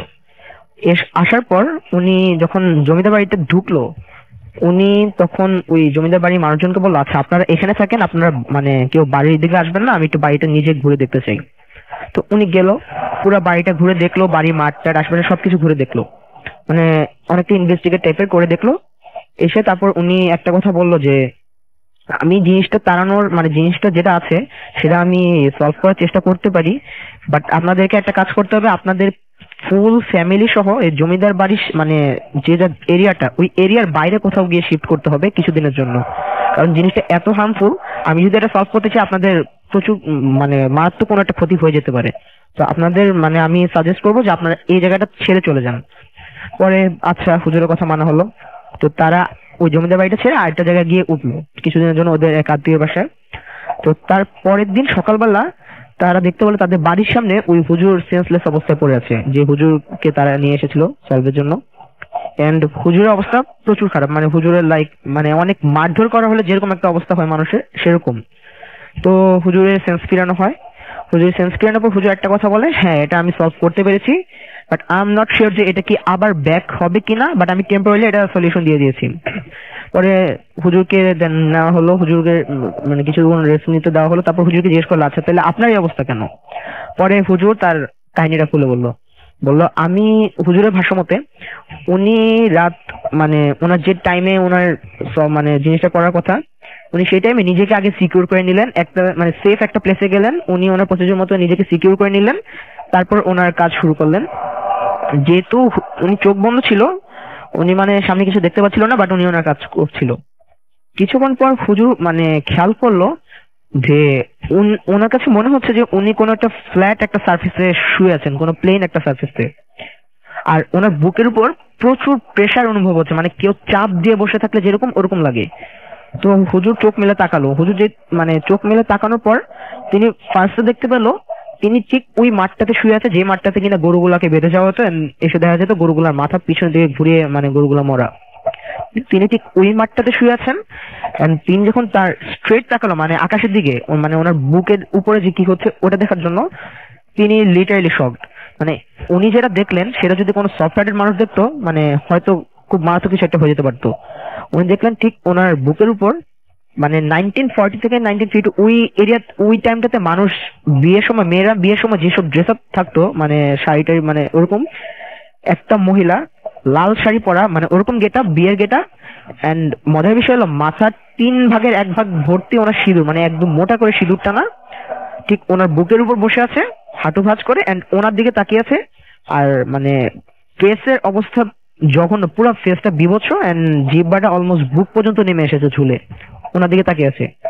কিন্তু এরপরে কি হয়েছে হুজুর তার বলে না, কারণ হুজুর সাধারণত তার প্রসিডিউর গুলো কাউকে শেয়ার করে না। হুজুর এ পর্যন্ত বললো যে হ্যাঁ আমি সামো এটা সলভ করতে পেরেছি। তো সবাই মনে করলো কাহিনীটা এখানে শেষ, but it was the starting. হুজুর চলে গেল, সবাই ঠিক মতো চলছিল। তো ওদের যে জমিদার বাড়িটা, তার পিছনে একটা বাঁশবাগান ছিল, যেখান থেকে মানুষ তাদের দৈনন্দিন জীবনের বিভিন্ন কাজের জন্য বাঁশ টাস কেটে নিয়ে এসে তাদের কাজে লাগাতো আর কি। তো কিছুদিন পরে দেখা গেল মানে হুজুরের কথাটা সবাই ভুলে গিয়েছিল যে এটা কিন্তু আবার ব্যাক করতে পারে। হুজুর মানে মনে করেছে যে তো কিছু হচ্ছে না, ইটস ডান। তো তারা তাদের মতোই লাইফ লিড করছিল। কিছুদিন পরে খেয়াল করা গেল একজন ওই বাঁশবাগানে বাঁশ কাটতে গেল, কিন্তু সে আর ফিরে আসলো না। তার ফ্যামিলিতে ততক্ষণে টেনশন শুরু হয়ে যায় যে কি হলো, এখনো আসছে না। তাকে খোঁজ করতে আরো দুজন পাঠানো হলো, বাট তারাও আর আসছে না। এমনি করে তাদেরকে খোঁজ করতে আরো কিছু মানুষ পাঠানো হলো, তারাও ফেরত আসছে না। মানে একটা পর্যায়ে কয়েকজন পাঠানো কেউই মানে ওই বাঁশবাগান থেকে আর ফেরত আসছে না। সবাই মানে একটা ভয় পড়ে গেলো যে মানে এখন আর কেউ যেতে যাচ্ছে না। কিন্তু তার পরদিন সকালবেলা দেখা গেল তাদের লাশগুলো একদম স্ট্রেট বাঁশবাগানের সামনে রাখা। মানে যতজন গিয়েছিল বাঁশবাগানে সবার লাশ স্ট্রেট রাখা। বাট মানুষ জিনিসটা তখনও তারা ক্যাচ করতে পারেনি হুজুরের কথাটা। তবুও তারা বাঁশ কাটতে যাচ্ছে, বাট বাঁশ কাটতে যেই বাঁশবাগানের ভিতর ঢুকছে সে আর আসছেই না। পরে জিনিসটা খেয়াল করা হলো, হ্যাঁ আসলে হুজুর তো বলেছিল যে এটা কিন্তু আবার ব্যাক করতে পারে, যেহেতু এই সাইডটা ঠিক হয়ে গেছে এই কারণে মানে জিনিসটা আবার ওই জায়গাটায় হার্ম করছে। এরকম করে অনেক মানুষ মারা যায়। পরে একটা টাইমে কেউ আর ওই বাঁশবাগানে যেতে চায় না বাঁশ কাটতে। পরে ওই হুজুরকে আবার আনা হয়েছিল, বাট এটা আর কোনো হুজুর সলভ দিতে পারেনি, হুজুর আর সলভ করতে পারে নাই। ওই বাঁশবাগানটাকে রেস্ট্রিক্টেড করা হয়েছে, মানে ওই বাঁশবাগানের সামনে দিয়ে ইভেন কেউ যেত না। পরে মানে তারপরে আমি আর সেরকম কিছু জানতে পাইনি, বাট যতটুকু জানি যে সময় যেতে যেতে ওই জায়গাটা সামহাও ক্লিন করে ফেলা হয়েছে। এখন ওই জমিদার বাড়িটাও নেই আর বাঁশবাগানটাও নেই। তো এটাই ছিল আমার ঘটনা। থ্যাংক ইউ সো মাচ আপনার ঘটনার জন্য, আপনাকে অনেক ধন্যবাদ। আমি দেখতে পাচ্ছি যে আমাদের কাছে আরো ইমেল চলে এসছে, ইমেল বলছি আমি, আমাদের কমেন্ট চলে এসছে। মোহাম্মদ ইসমাইল খান গোদাগাড়ি থেকে শুনছেন, তিনি আমাদের সাথে আছেন মশিউর রহমান জয়, এবং তিনি বলেছেন যে 16ই ফেব্রুয়ারির একটা ঘটনা নিয়ে তিনি কথা বলেছেন। ওকে, তিনি বলেছেন যে আচ্ছা তিনি বলেছেন যে একটা লোককে জিনেরা তাদের শহরে নিয়ে যায় এবং তাকে 35 বছর পরে ফিরিয়ে দিয়ে যাবে কথা না, সেই ভদ্রলোক ফিরে আসেনি এবং তাকে তারপরে সেই ভদ্রলোকের পরিবারের রিলেটিভকে নিয়ে আমরা একটা প্রোগ্রামও করেছিলাম, সেখানে তিনি বলেছেন যে তার সন্ধান এখনো মেলেনি। মুন্না সাকিব আমাদের সঙ্গে আছেন এবং 2012 থেকে তিনি ভূত এফএম শুনছেন।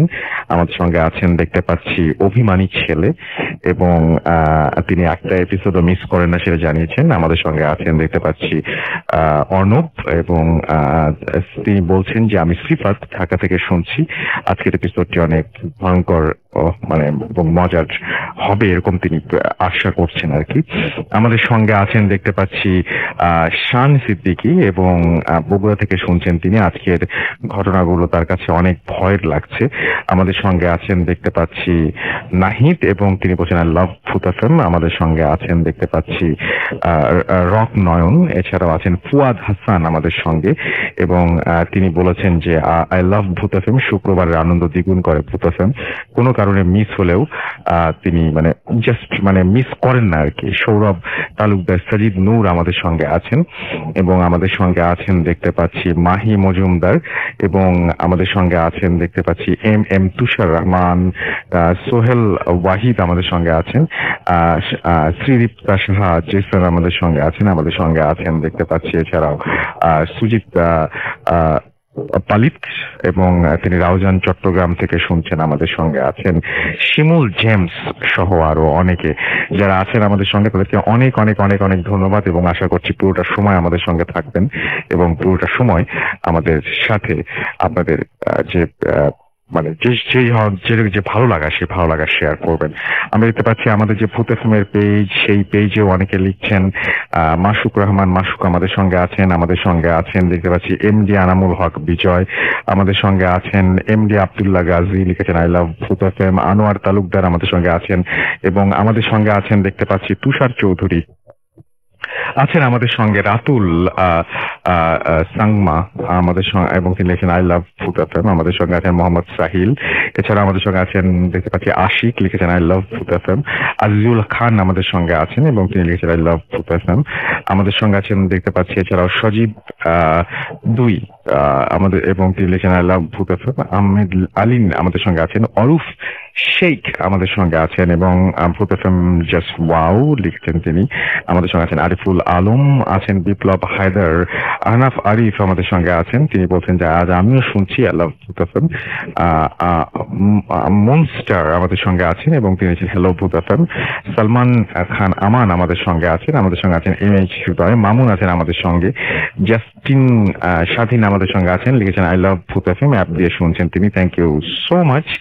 অবুজ বালক আমাদের সঙ্গে আছেন, রাফসান আছেন আমাদের সঙ্গে, নাইজ আহমেদ আমাদের সঙ্গে আছেন, জেরিন আক্তার আমাদের সঙ্গে আছেন, মমিন আলম সহ আরো অনেকে যারা আমাদের সঙ্গে আছেন তাদেরকে অনেক অনেক অনেক অনেক থ্যাঙ্কস এবং আশা করছি এনজয় করছেন আপনারা। আরো একটা বিরতি নেওয়ার সময় হয়ে গেছে আমাদের, ছোট্ট একটা বিরতি নিব এবং তারপরে আরো ঘটনা নিয়ে, আরো দারুণ দারুণ সব ঘটনা নিয়ে আপনাদের কাছে ফিরে আসবো। সুতরাং পুরোটা সময় আমাদের সঙ্গে থাকবেন, কোথাও যাবেন না এবং জানাবেন যে ঘটনাগুলো আপনাদের কাছে কেমন লাগছে। তো এখনকার মতো ছোট্ট একটা বিরতি নিচ্ছি। স্টে টিউনড টু রেডিও ফুরতের এফএম এন্ড ডু ফুড।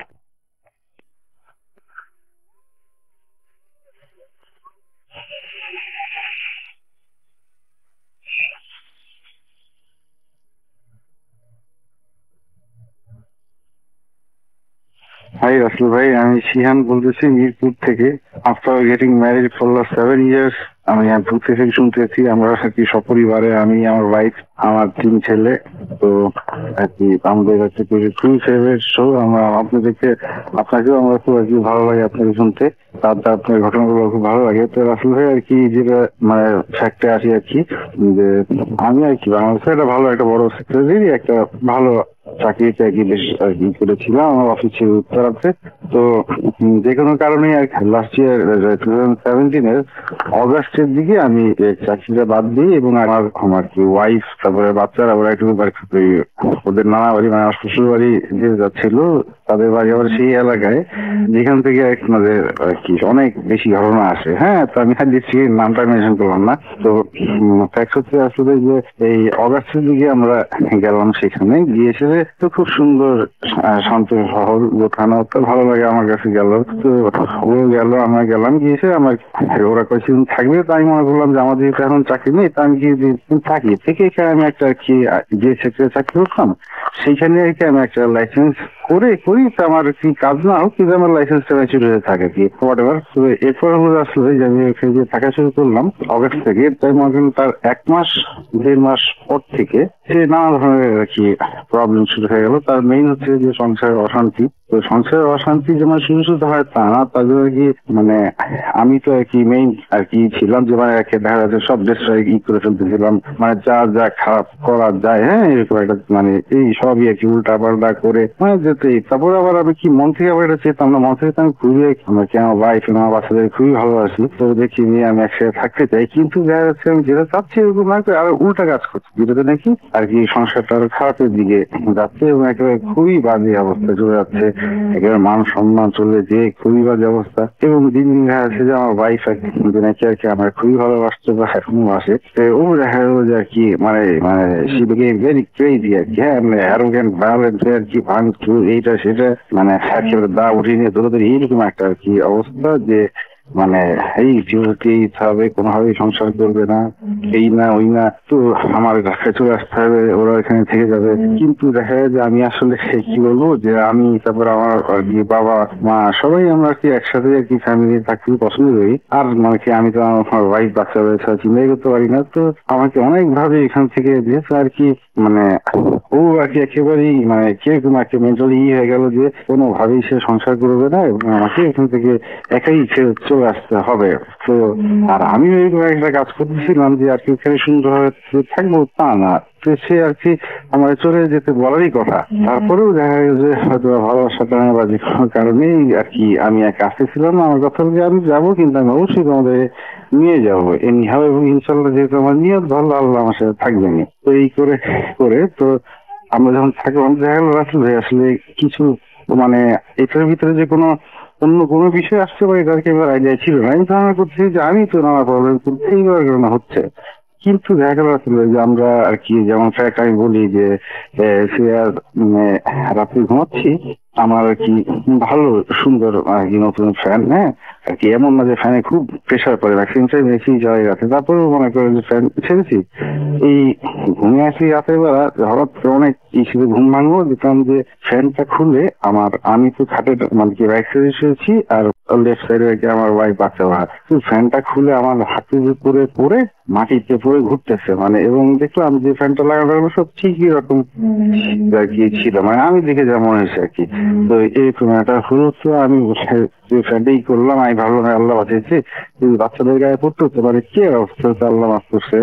কিন্তু আমার ভাই বললো যে আসলে বাবু যেরকম হচ্ছে এটা তো আসলে কোনো ভালো জিনিস হচ্ছে না, অন্যরকম মনে হচ্ছে। তো হোয়াট এভার, আমি ওরা তো ওই এলাকার লোকজন এগুলো একটু বেশি বলে, তো আমি এরকম আর কি দিলাম না, ধরে এগুলো বাদ দাও। তো তারপরে আমরা আবার আরেক জায়গায় গিয়ে ওদের এখানেই আর কি মাঝখানে একটা হোটেলে আমরা আর কি বাচ্চা বাচ্চা নিয়ে থাকলাম কিছুদিন। তো মানে কি খুব সুন্দর আর কি, ওইখানের যে 3-4টা বেস্ট হোটেলের ভিতরে একটা, তো ওইখানে থাকছি দুদিন। তো ওইখানে যে এক্সস্টার ফ্যান থাকে যে ওয়াশরুমে, তো আমি সেই করছি যে তো ওইখানে আমি দেখা গেলো ঠিক করে অথবা এই আপনার ফ্রেশ হয়ে যেখানে তারপরে এক্সস্টার ফ্যানটা ছেড়ে দিই। তো আমি যেখানটায় দাঁড়িয়ে আর কি মানে সেই বাইরে সেইখানটাই আমি আমার ওয়াইফকে বললাম যে ওই করো তো এক্সস্টার ফ্যানটা ছেড়ে দাও। তো ও আর কি বাথরুমে বসে আছে না কি জিনিস সাথে দেরি করতেছে, তো আমি আবার বাথরুমের দরজায় এসে উকি দিয়ে বাইরের সুইচ থেকে এক্সস্টার ফ্যানটা অন করলাম। এক্সস্টার ফ্যানটা অন করে বিকার শব্দ, তো বাথরুমের ভিতরে তাকিয়ে দেখি যে আমি যে জায়গাটায় দাঁড়িয়েছিলাম সেই জায়গাটায় এক্সস্টার ফ্যান এই ওয়ালের থেকে খুলে ছিটকে এসে আর কি পড়ছে, মানে আমি যেখানে থাকতাম, হ্যাঁ মানে আর কি আই কুড বি হিটেড আর কি। তো এটা আর কি আমি ও দেখে তো আরো ভয় পেয়ে গেল যে এই জায়গাটাও তার একটা ব্যাডি আর কি। তো এই হোটেলের লোকজন আনলাম, তো সবাই এসে অবাক যে কি চলে আসে। হ্যাঁ আমি বললাম নিশ্চয়ই কোনো প্রবলেম ছিল এই জন্য তো হয়েছে, না তো কোনো কারণ হতে পারে না। কিন্তু আমার ওয়াইফ আর কি বলতেছে যে না এটা তো কিন্তু আর একটা খারাপ কিছু হচ্ছে। তো আমি বললাম যে কি হচ্ছে, এটা বলে যে দেখা যায় যে মানুষ যখন একটু ফ্রি কালাম করে বান মারে তখন এইগুলা হয়। তাই আমি বললাম যে তোমাদের তো সবের শেষ নাই। তো এরপরে দেখা গেল আসলে আমার বিভিন্ন গেঞ্জি জামার এগুলো আর কি কোনা কাটা বা এটি, তারপরে আমি শুয়ে আসি, ঘুম থেকে উঠে তোষকের নিচে এখানে দেখা যাচ্ছে যে আপনার এই কালো চুল গিট দেয়া, তারপরে কালো সুতা গিট দিয়ে কিরকম একটা পুতুলের শেপ বানানো, তারপরে মানে যা আর কি আপনার এই কালো কাপড়ের গিট দেয়া, এগুলো মানে কিন্তু শেষ নেই আর কি। হ্যাঁ তো আমি তো ওটাই করিনি, কিন্তু আর কি সে বলতেছিল যে খুব খারাপ হচ্ছে, তো আসলে কি মানে তুমি তো থাকলে মানে আসলে তোমার আরো সমস্যা হবে, তুমি চলে যাও। তো আমি বললাম যে না আমি মাঝখান থেকে কেন চলে যাবো, একসাথে আমরা যাবো। কিন্তু আবার আমি কাজ এমন করতেছি না যে আর কি যেটা নাকি ফ্যামিলির জন্য আর কি কোনো মানে পজিটিভ দিক নিয়ে আসতেছে, আমার কাজ এমন আসতেছে যে কি সব নেগেটিভ হচ্ছে, কিন্তু আমি একদমই এরকম করার কথা না, বা আমি আর কি একরকম মন ডিটারমেন্ট করে রেখেছি, কিন্তু আমি জানি না যে কেন মানে আমি ঠিকই উল্টাটা করছি, যেটা নাকি অনেকই মানে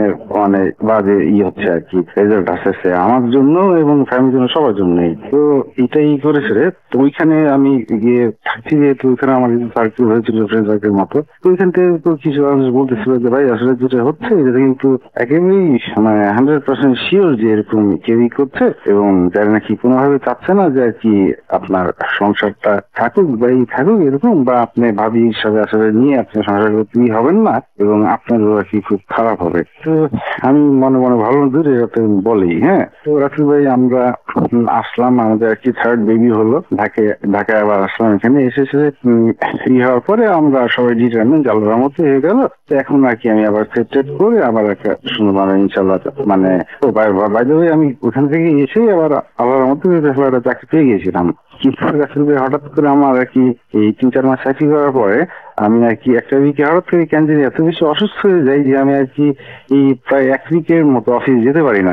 এবং আরেকটা ব্যাপার যে নাকি একদমই আমার ক্যারেক্টারের সাথে মিলে না, যে আমি ফোন রিসিভ করতেছি, আমি দেখতেছি ফোন করতেছি কিন্তু আমার এত খারাপ লাগতেছে যে আমি কথা বলতে পারবো না। আমি বলতেছি মেইল যে অ্যাপ্লিকেশন দিচ্ছি যে স্যার আমার আসলে এরকম কন্ডিশন না যে আমি কোনো কথা বলবো, আমার কি কি কাজ আছে, কি কি পেন্ডিং বা কি কি অপারেশন একেবারেই মানে হেডের আছে এগুলো আমি আর কি ইনফর্ম করে দিচ্ছি, কিন্তু আসলে এটা অফিসের ব্যাপার, আসলে স্বাভাবিক, যেটাতে একটা সিনিয়র লেভেলের লোক যদি একটু করে ফোন অফ করে না ধরে বুঝলেন এক লিকের জন্য, তো এইটা আর কি মানে তারা আর কি আমার মতো লোক আছে তারা এক্সেপ্ট মানে এক্সপেক্ট করেনি কখনোই। তো ওয়ার্কশপ আর কি মানে মাপ পেলাম নাই এত বছর জীবনে প্রথমেই দেখা গেল আসলে চাকরিটা চলে গেল। তো যেটা নাকি আমার জন্য খুবই খারাপ হলো আর কি আর বলবো। তো আবারও আর কি বাসায় বসলাম, তো মনে করলাম যে থাকবে আমি তো কি আর করবো, আমি মনে করি যে আসলে আপনার মতো আর কি সবকিছু আর কি ভালোর দিকে আর কি বুঝলেন। আমি মনে করি যে মানে পজিটিভ দিক হলো, কারণ থার্ড বেবিটা হবে হয়তো বা এটা আল্লাহ এরকম যাচ্ছে যে আমি একটু বাসায় একটু বাচ্চা কাছে নার্সিং করি, একটু হয়তো ফ্যামিলি কন্টেক্সটটা ভালো হবে। কিন্তু না রাসেল ভাই, আমার কাজ তো কোনোই ভালো হচ্ছে না, যে খালি ফ্যামিলি আর কি খারাপের দিকে যাচ্ছে। কিন্তু কেন জানি আল্লাহ যেন হয়তো অনেকে আমরা বাচ্চা অনেকে আদর করি বা বাচ্চাদের অনেক আদর করি ভালোবাসে দেখে হয়তো ওরা আমাদের অনেকেই করে আমাকে, এই কারণে আর কি আমাদের একসাথে থাকা হচ্ছে, কিন্তু মানে কাজ এরকম হচ্ছে মানে একেবারেই ছিল যার কথা সব রিলেশন। পরে আসলে অনেক বেশি আর কি লেন্দি ঘটনা বলতে আসলে কি আর বলবো।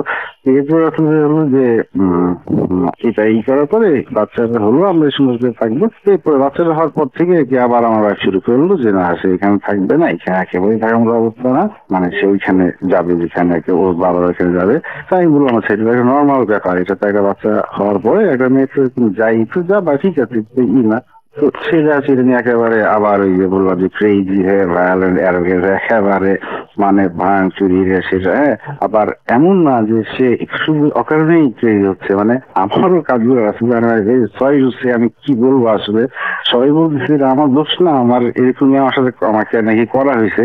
কিন্তু আসলে একটা মানুষ তো যদি মানে সেন্স অ্যাপ্লাই করে আমি কেন এরকম করবো, আমি মনে করি আমারই দোষ, জানি না আসলে সেই তারপরে এরকম হচ্ছে। তো এরপরও আর কি ওরা গতকাল গেল আবার খুলনা ঠিকই, তো যাওয়ার পরে এই কথা হলো, আমাকেও বললো যাওয়ার জন্য। তো আর কি আমার বাসা থেকে বাবা মা মনে করছে যে এর আগে খুলনা যে এত এরকম একটা ই হয়েছে, তো আবার গেল তো আবার এরকম করবো, তো এটা খারাপ হবে আসলে। তো ওরা মনে করছে, তো আমি তারপর ফ্যামিলি হিসেবে গেছে, ওরা বলতেছে চলে আসতে। তো আমি আর কি এই রাতে আমার এক বড় ভাই আছে মানে এখানে থাকুন, তো উনি আবার আসলে এইগুলো বেশ ভালো বোঝেন বা এগুলো আর কি মানে উনি আর কি একজন মানে খুব সিনিয়র মানুষ, ইঞ্জিনিয়ার মানুষ আর কি, আবার উনি ইসলামিক মাইন্ডেড, তো উনি এগুলো বোঝেন আর কি। তো মানে উনি বিলিভ করেন আসলে ইসলাম সব ব্যাপারে, তো বিলিভের উপরে আর কি। হ্যাঁ এরকম আর কি।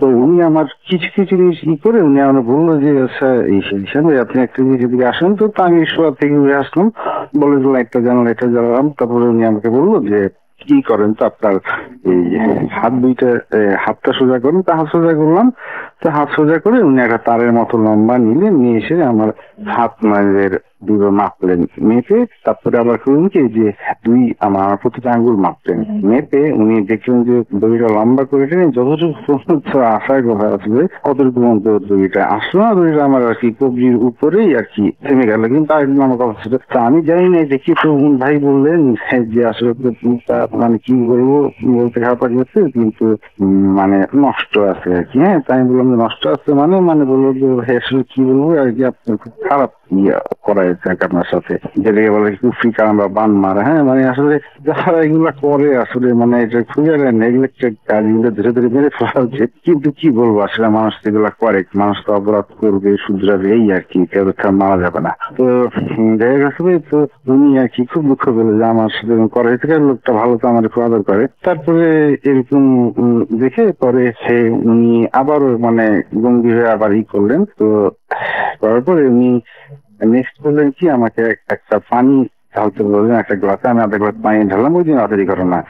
অর্ধেক পানি ঢালা, আধা গ্লাস পানি ঢালার পরে উনি আর কি আমাকে উনি বললেন যে আর কি এই আমার সাথে যাই করা হয়েছে যারা যেমন কি কি যেন দোয়া নিজে বললেন, আমি অতটা মানে বুঝলাম না বা খেয়াল করলাম না। তো পরে উনি একটা কেচি দিতে বললেন, স্টিলের কেচি, সেই কেচি দিয়ে উনি পানিটা অনেকক্ষণ ধরে ভরে নেন, মানে ইসলামিক আল্লাহ রাসূল করলেন নাম নিয়ে কি বললেন আর কি। হ্যাঁ গুলে টুলে ই করে আমার সামনে রাখে। পরে আমি আমাকে বললেন যে ভাই আসলে খুব খারাপ ই করা হয়েছে, আপনার প্রতি জিন আসর না চালান করা হয়েছে নাকি। তো এই জিনকে নাকি বলে এরা যে কি নাগিন নাকি জিনের নাম। হ্যাঁ সেটা খুবই আর কি স্ট্রং নাকি, এটা খুবই একটা স্ট্রং আর কি ডেভিল পাওয়ার এই টাইপের, মানে সরি নাকি জিন তো ডেভিল পাওয়ার ঠিক না, মানে এরকম একটা মানে ব্যাড থিং আর ব্যাড পাওয়ার আর কি। তো এটা আর কি আমার উপরে ই করা হয়েছে।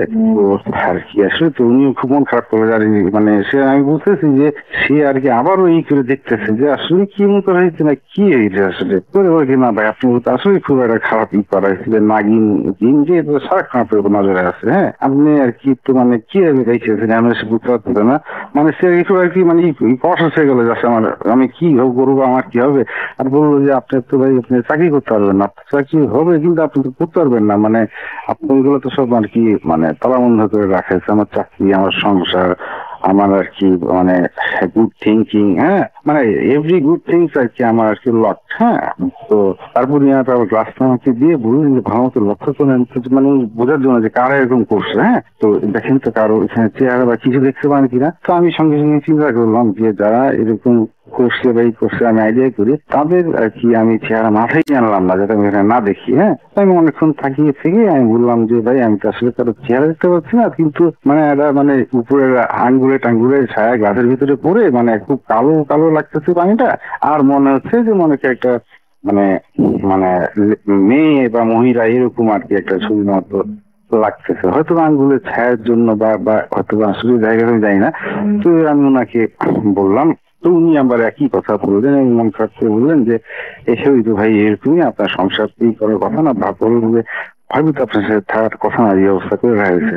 তো আমি বললাম যে ভাই আমি তো গতকালকে বাস উঠাই দিয়ে আসতাম, ওরা তো আবার গেছে। তো বললে যে ভাই অবশ্যই যেতে দিলেন কেন, ওইখানেই তো প্রবলেমটা করা হয়েছে। তো আমি বললাম যে কি করবো ভাই, মনে করেন একটু মনটা ভালো লাগবে এই জন্য আর কি সেই গেছে এখানে। তো বারবার আমি ইনশাল্লাহ কয়েকদিন থাকুক তোমার নিয়ে আসবো, একটু মনটাও তো একটু ভালো লাগবে। তো বলে যে ভাই কোনই ভালো লাগবে না, ওইখানে গেছে তো উনি আসতে যাবে, কালকে থেকেই ওনাদের এই পেট ব্যথা টুকটা শুরু হবে, এবং সে আবার একই কথা আপনাদের বলবে যে তুমি এখানে আসবা না, এবং সে বলবে যে আর কি ডিভোর্স দাও, যে সম্পর্ক খারাপ করে এই করবে।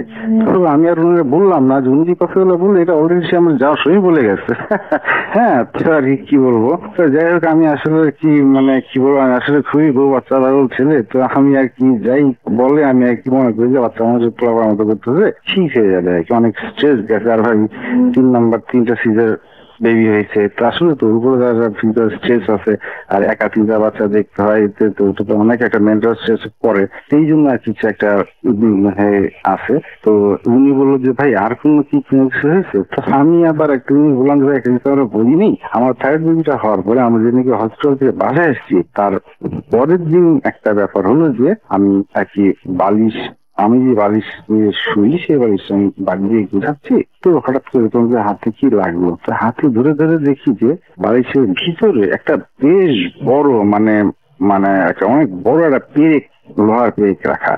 এই বালিশটা আমি অনেক বছর ধরে ইউজ করি, কিন্তু লোহার পেরেক রাখার আগেও বুঝতাম, তাহলে কি রিসেন্টলি কেউ রাখছে না, আসবে কি হবে। তো হ্যাঁ কি বলবো রাতুল ভাই, মানে মানে আমাদের ঢাকা এবং ওইখানে আর কি যারা নাকি ক্রাইম সাসপেক্ট, হ্যাঁ তারা আবার সবাই ছিল মাঝখানে আশেপাশে যে বাসায়, বুঝছেন আমরা ছিলাম না। তো এই জন্য আর কি মানে বুঝতেছি না আসলে কি হচ্ছে। তো পরে দিয়ে উনি আর কি খুব সিরিয়াস হয়ে বললো যে ভাই আপনার তো কাটাতে হবে, আপনার রেস্ট নিতে না ঠিক হতে পারবেন না, একেবারে শেষ করে ছাড়বে। এখন আপনি কি আপনি আবার দেখেন থেকে গ্লাসে, উনি আবারও গ্লাসে করে দিয়ে রাখার পরে বললো যে ভাই দেখেন তো কি দেখেন, একটু খেয়াল করেন চুপ করে। তো আমি ভালো মতো খেয়াল করলাম, খেয়াল করে আমি আমার তো মনে হলো যে গ্লাসের নিচে কি মানে যে ময়লা টলার কারণে আমি বললাম যে এই যে মাকড়সা জালের মতো লাগতেছে। তো উনিও আর কি অত এরকমই গেস করতেছিলেন হয়তো বা জানি না। তো উনি দেখে উনি বললেন যে হ্যাঁ ভাই আসলে খুব একটা খারাপ করা হয়েছে, এবং এই শুধু আপনার উপরে না, এটা তো ভাই ভাবির উপরে খুব ডেঞ্জারাস ভাবে পড়া যাবে, দুজনের উপরে, মানে কোনো ভাবেই তো ভাই ভাবি তো নিশ্চয় মনে হয় তাহলে আপনার সাথে খুবই বাজে বিহেভ করতেছে ভাই করেছে। তো আমি বলি বুঝলেন নিজের বউ, তো আমি বলি যে না কি বাজে বিহেভ কি আমি যা করি ভাই না ছিল এত পারে না, বুঝলেন না। হ্যাঁ তো এরকম আর কি আমি বললাম। তো সে যা যা বললো যে এই করে তা আসলেই আর কি মানে ওয়াইফ আসলেই ওরকম করতেছিল। হ্যাঁ তো আর কি বলবো আসলে এরকম হওয়ার পর আসলে মনটা একখানে খারাপই লাগলো যে কি এগুলা মানে কি সুন্দর একটা বছর আগে উত্তরায় আর কি মানে রাজার হারে চাকরি বাকরি করে বাপরা সবাই মিলে থাকতাম, মানে আব্বা আম্মা সবাই ছিল। হ্যাঁ তো আসলে একটু জিনিস মানুষ যে বলে যে আপনি যে বলেন যে মানে হঠাৎ করে একটা হয়, হ্যাঁ তো আসলেই তো দেখলাম যে মানে মানুষের ছাড়ে না কি সব সুন্দর চলতেছে, যদি বলতেন একদম স্টোরি টেলারের মতো সব সুন্দর চলতেছিল, হঠাৎ করে কি শুরু হয়ে গেল, আসলে এরকম শুরু হয়ে গেল, গেলাম এখানে শুরু হয়ে মানে ডিজাস্টার। তো এরপরে হলো কি উনি বললেন যে আমাকে এক জায়গার কথা যে ভাই এটা তো কাটাতে হবে, আপনি যে পাত্র দিতেছেন না এটা তো আছে যে আপনি দিন চালানোর করে দেখতে হবে যে কিভাবে এটা থেকে মুক্তি পাওয়া যায়। তো উনি আবার গ্লাসটার দিকে তাকালেন, তো আমি বসে আছি পাশে, আমি হল গ্লাস দিকে তাকে দেখলাম কি যে একটা মানে মনে হচ্ছে গ্লাসের ভিতরে ভাই জানি না কেন আর কি, হ্যাঁ যে মনে হয় যে একটা কাছের মানে মানে একটা চারগোনা ইসের মতো মনে হয়, মানে হয়তো বা পানির বাবলের জন্য ইসের মতো আর কি, মানে একটা বেবি থাকলে যেরকম হয় দূর থেকে দেখে এরকম লাগতেছে। হ্যাঁ, তো আমি বললাম একটু বলে যে বাচ্চাটা কি মানে এরকম বক্সের মধ্যে ভিতরে দিয়েছে? আমি বললাম যে হ্যাঁ। তো আমি বসে আছি আছি, তো উনি আবার হঠাৎ করে চোখ বন্ধ করলো, দেখলাম চোখ বন্ধ করে একটা কেমন জোরে শ্বাস নিয়ে বসি, তাড়াতাড়ি করে দেখি ওনার শরীর বন্ধ করলো। বললো যে ভাই আমি তো শরীর নাই ভুলে গেছি, এটা তো ভাই আমার চাপ দিয়ে ধরছিল। হ্যাঁ, তো আমি মানে বুঝলাম যে বলতেছে যে নাগিন, যে হ্যাঁ মানে মানে আমার সুপার লাভার জন্য আমার এখানে ফলো আপে আছে আর কি। হ্যাঁ, ও আর কি তার চাপ দিয়েছিল, বুঝছা? কি বলবো আসলে মনের দুঃখে বলেছে আর কি। তো এই এইরকম করছে। তো আমি বললাম যে ভাই কি বুঝলেন এই যে বাচ্চার মতো? সেই দেখলাম বাবলের জন্য হাবি আর কালো কালো পানি দেখলাম। তো ওনাকে বললে আমি বসে আছি, উনি নাগিনের কথা বললো, তা আমি তো আর এটা গুরুত্ব দিই আমি বলি না তো সামনে, ঠিক আছে? আমি ভাবতে তো কি নাগিন কে কি। হ্যাঁ, তো আসলে তো ভাই জিন তো আছে, আমরা সবাই জানি, আর বাবু ভাই নোজ দ্য বেস্ট, হ্যাঁ, যে কোন জিন কিসের জন্য। হ্যাঁ, তো যাই হোক, তো এরপরে দিয়ে আমি আসলে আমরা বসে আছি, তা আমি দেখলাম যে আমার ভিতরে একটা কেমন একটা মানে ইসের মতো মানে বাইরে বাইরে কথা বলে রাখা ভালো যে আমার যে দাদা উনি আর কি এই এই মানে এইসব জিনিসগুলা যে মানুষের যে মানে অলৌকিক ঘটনাগুলো হয় এবং আর এইগুলা আর কি মানুষ দেখা যায় যে প্রবলেমের পরে দাদার কাছে আসতেছে, মানে এবং শুধু প্রবলেম না, আমার একটা বাচ্চা হলদি নিয়ে আসছে, তারপরে দিচ্ছে, যে পানি পরে নিয়ে খাওয়াচ্ছে, মানে আমাদের আর কি মানে একটা আসলে নরম কোমল ইসলাম মনের মানুষের তো দেখা যায় কিছু একটা বিশ্বাস থেকেই যায় আসলে। তো থেকেই দাদার কাছে আসলে এই করতেন।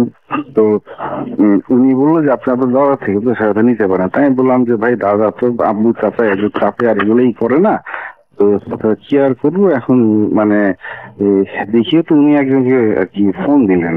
তো উনি উনি তার আসলে ঠিক আমি আপনাকে যে কথা বললাম না, ঠিকই আর কি আমাকে যে আমার এই বড় ভাই যা বললেন, ওই ওই ওনাকে যে ফোন করা হয়েছে আরেক ডিস্ট্রিক্টে আর কি, উনি খুবই আর কি মানে কি মানুষ পায় আছে একটা মানুষ, এবং মেবি আর কি উনি এগুলো খুব ভালো বোঝেন বা জানেন আর কি। তো উনি রাসেল ভাই শুনে উনি আমাকে এই আমার এই বড় ভাই বললো যে আপনি যে কথা বলেন, তো আমি বললাম, আর উনি এই বড় ভাই বললো যে ঠিক আছে তাহলে আপনি একটুখানি ভালো মতো ওর কথা শুনলেন, তা আপনি একটু আমার ফোন করে জানান তো আসলে কি ব্যাপারটা। ঠিকই উনি কিছুক্ষণ পরে যে বললো, ফোন করলো যে ওই ক্লিপটা আছে, তো বললো যে এই মানে ঠিকই এই ভাইও যা বলছে উনি একই কথা বললো আর কি। আর এইটা থেকে প্রতিকারের উপায় আর কি, তো আমাদের এটার জন্য মানে উনার কাছে নিয়ে যেতে বললো আমাকে, যে গেলে পরে যে আমার উপরে যা যাই করা হয়েছে উনি একই কথা বললো যে আমার উপরে এবং আমার ওয়াইফের উপরে একই সাথে করা হয়েছে। হ্যাঁ, এবং পুরো খুবই কাছের মানুষ হয় না, সবসময় যা হয়ে থাকে আর কি। তো কি বলবো, তো বাচ্চার ব্যাপারটা রাসেল ভাই বলছি যে উনি কথা বলে শেষ করলেন যে এই করতে মা আমাকে বললেন রেজিস্ট্রিকে যেতে হবে, যাওয়ার পরে জিন চালান করে দেখা হবে। তো রাসেল ভাই হয়তো বা আমরা আজকে বা নেক্সট উইকে যাবো ওইখানে। তো ওইখানে যে যা হয় ভাই জিন চালানোর ব্যাপারটা, হ্যাঁ, তো ওই কবিটা খুবই একজন মানুষ সাথে তার কাছে যাচ্ছি আমরা, তো ওইটাও আর কি আমি মানে যদি করা যায় রেকর্ড করে ওইখানটাই লাইভ রেকর্ড করে আমি ক্লিপটা পাঠাবো, অথবা আমি শুনে আপনাকে বললাম। হ্যাঁ, আপনি যেটা বলেন, আপনি যেটা ভালো মনে করেন আসলে ওটা শোনালেন। তো এরপরে আসল ভাই একটা জিনিস হলো, এটা অ্যাবনর্মাল ব্যাপার। আমি দেখতেছি যে আমার কাছে মনে হচ্ছে, আমি জানি না কেন, যে আমি যে মানে দেখতেছি যে বাচ্চাটা মনে হচ্ছে যে আমাদের কেউ মানে করতেছে যে আসলে যে শিয়ান তোমার মানে বউ বাচ্চার সাথে এরকম করা হয়েছে, তো এইটা নাকি যে করছে তার ওই সাথে একটা মেয়েও আছে, তো তার যদি কোনো বাচ্চা বাচ্চা থেকে থাকে, হ্যাঁ, তাইলে ওইটা আর কি বন্ধ। তুমি বললো বন্ধ মানে ভাই আর কি ডিমিনিশ করে দেওয়ার কথা বলতেছে। তাই আমি বললাম যে সকল মানে কি বলে এটা আর কি, আমিও মনে মনে ভাবলাম যে কি ধরনের চিন্তা করলাম, যারা বাচ্চা কি মানে যে এটা করা হয়েছে তার কি যে বাচ্চা আছে তাদেরই একেবারে মানে মনে হচ্ছে যে কেন জানি না, যে শেষ করে দিলে তার মনটা নাকি ভেঙে হয়ে যাবে, মানে সে হয়তো আর এটা করবে না তখন। হ্যাঁ, মানে হয়তো এটা জিদের জন্য হলো যায়নি, এত খারাপ সময় কেন আসলে মাথায় হবে, কিন্তু মনে হচ্ছে কি যেটা আমাকে কেউ বলতেছে এরকম মনে হচ্ছে। তো রাশিদ ভাই এটাই আর কি, মানে কথা হয়তো গুছিয়ে বলতে পারিনি, বুঝতে পারিনি। তো আমি নেক্সট উইকটা আপনাকে পাঠাবো রাশিদ ভাই, আমি আমার ফোন নাম্বার সব দিয়ে আমি এটা আপনাকে মেইল করে দিচ্ছি। আপনি মানে কি দরকার আমার সাথে কথা বলতে পারেন, অথবা আপনি যদি মনে করেন প্রে করবেন তো করতে পারেন। আসল ভাই থ্যাংক ইউ ভেরি মাচ আসল ভাই, after getting married for last 7 years, মানে me my wife my all my children, we are very happy with your show. Thank you Rasul bhai, goodbye. Good.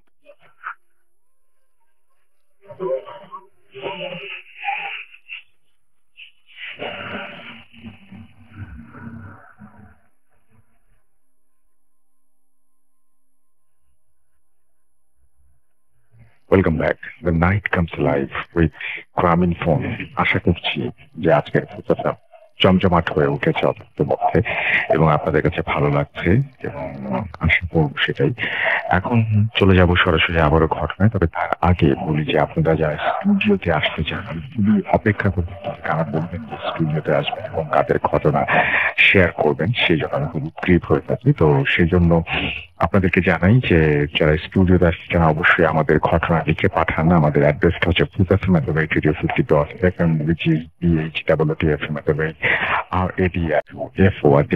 আপনার নাম, ঠিকানা এবং ফোন নাম্বার সহ আপনার জীবনে ঘটে যাওয়া বা আপনার জানা সেরা ঘটনা লিখে পাঠিয়ে দিন আমাদের কাছে। ঘটনার শুরুতে অবশ্যই উল্লেখ করুন যে ঘটনাটি আপনি স্টুডিওতে এসে শেয়ার করবেন নাকি আপনি চান আপনার ঘটনা আমরা পড়ে শোনাই। যারা দেশের বাইরে করছেন তারা অডিও ক্লিপ পাঠাতে পারেন বা লিখেও পাঠাতে পারেন আমাদের ঘটনাটি। আমরা চলে যাব আমাদের প্রথম অতিথির কাছে আরো একবার এবং তার যে দ্বিতীয় ঘটনাটি আছে সেই দ্বিতীয় ঘটনাটি আমরা শুনে আসবো। আশা করছি এই ঘটনাটিও আপনাদের অনেক অনেক অনেক ভালো লাগবে। চলুন শুনে আসি ঘটনাটি। আপনার নামটা প্লিজ আরো একবার বলবেন, আপনি কোথা থেকে এসেছেন সেটা বলবেন, তারপর আপনার ঘটনায় যাবো আমরা। আসসালামু আলাইকুম রাসেল ভাই, আমি ইসমাইল সুমন আজান মোহাম্মদপুর থেকে এসেছি। জি, আপনার প্রথম ঘটনাটি সবাই অলরেডি অনেক প্রশংসা করেছে, আশা করছি দ্বিতীয় ঘটনাটিও সবার ভালো লাগবে।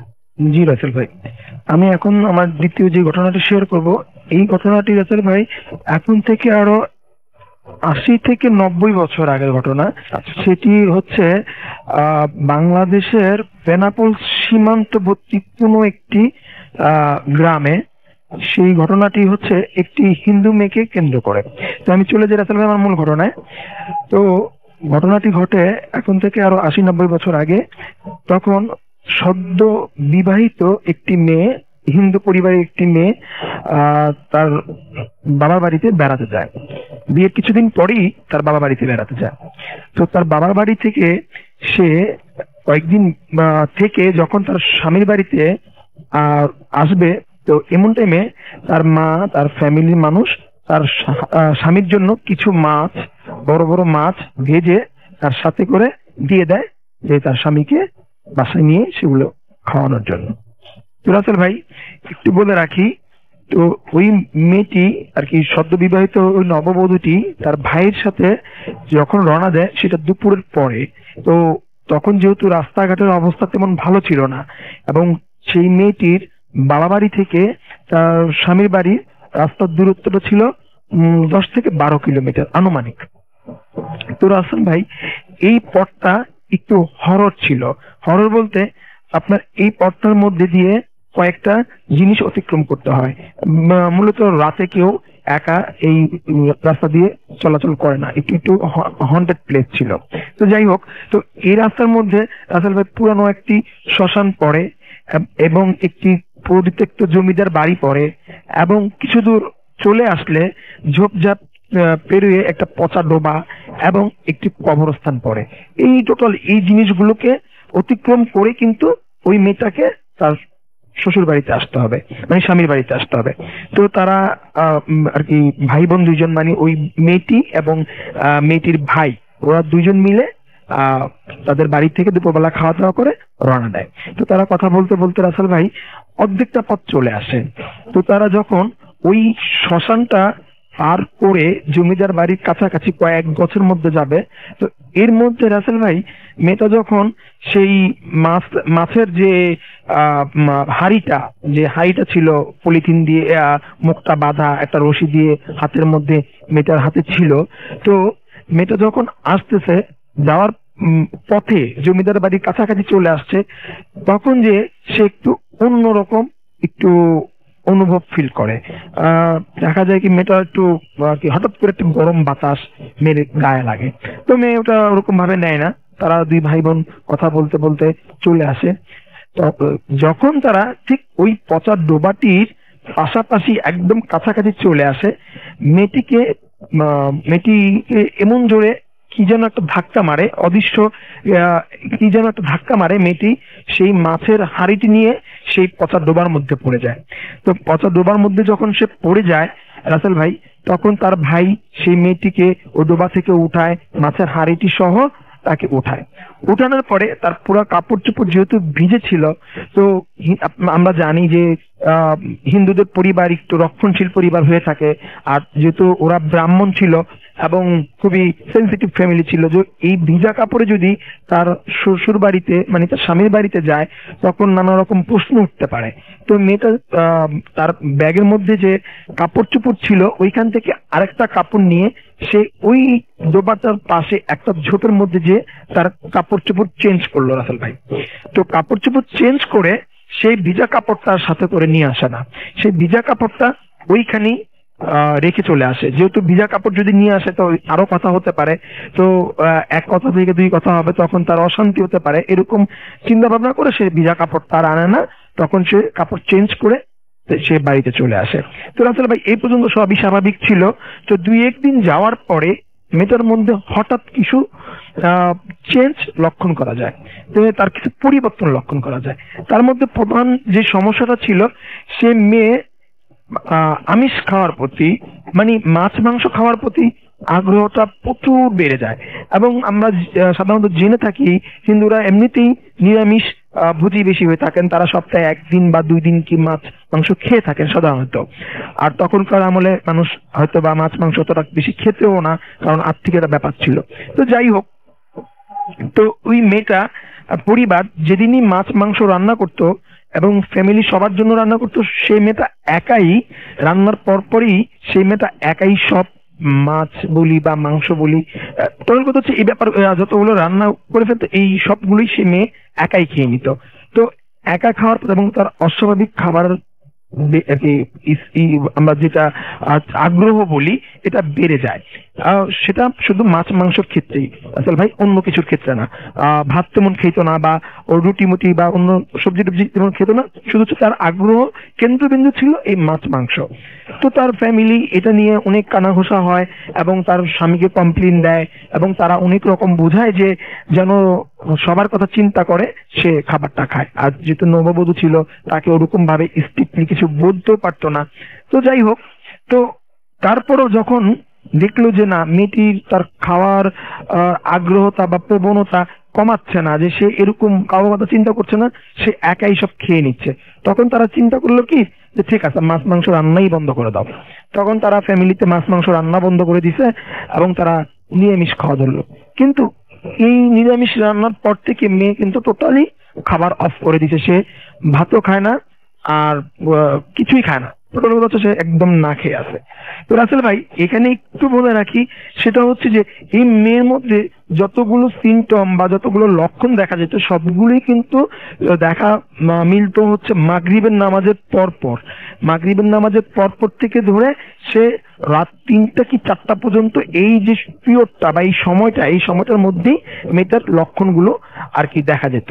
তো যাই হোক, তো এর মধ্যে যেহেতু ফ্যামিলিতে কেউ বাসার মধ্যে মাছ মাংস রান্না হচ্ছে না, মেয়েও না খেয়ে আছে, তো 2 দিন পরে অন্য একটা সমস্যা দেখা দেয়। সেটা হচ্ছে কি, তাদের যে পালিত হাঁস মুরগি, তারা যে হাঁস মুরগি পালতো, তো তাদের যে খোয়ারে হাঁস মুরগি রাখা হতো, তো প্রত্যেকদিন রাতে একটা করে হাঁস বা মুরগি মিসিং হতো আর কি। প্রতিদিন আর কি গনে গনে যদি খোয়ারের মধ্যে রেখে যেত বা বাড়ির যারা গৃহিণী বা কর্তা ছিল তারা রাখতো, পরের দিন সকালবেলা যখন তারা খোয়ারটা খুলতো তো একটা শর্ট ছিল, মানে একটা কম ছিল, একটা পাওয়া যেত না। তো এই সমস্যাগুলো যখন দেখা দেয় তখন তারা হয়তো ভাবছে বা কোনো শিয়াল বা বন বিড়াল বা বাগদাস টাইপের কিছু আছে, এগুলো হয়তো বা সেগুলোকে নিয়ে যাচ্ছে।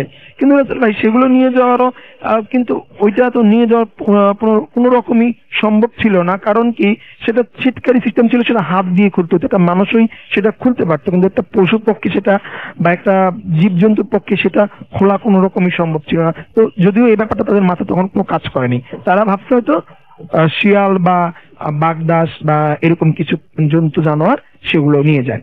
তো এরকম করতে করতে রাসেল ভাই একটা পর্যায়ে পুরো খোয়ারটা খালি হয়ে যায়, তাদের একটা হাঁস মুরগি, ইভেন যে তাদের চালাতে কবুতর ছিল কবুতর গুলো পর্যন্ত ভ্যানিশ হয়ে যায়। কিন্তু কে নিচ্ছে কি নিচ্ছে এগুলো তারা কোনো রকম খুঁজে পায় না। তো তাদের ওই বাড়িতে আরো 3টা পরিবার ছিল।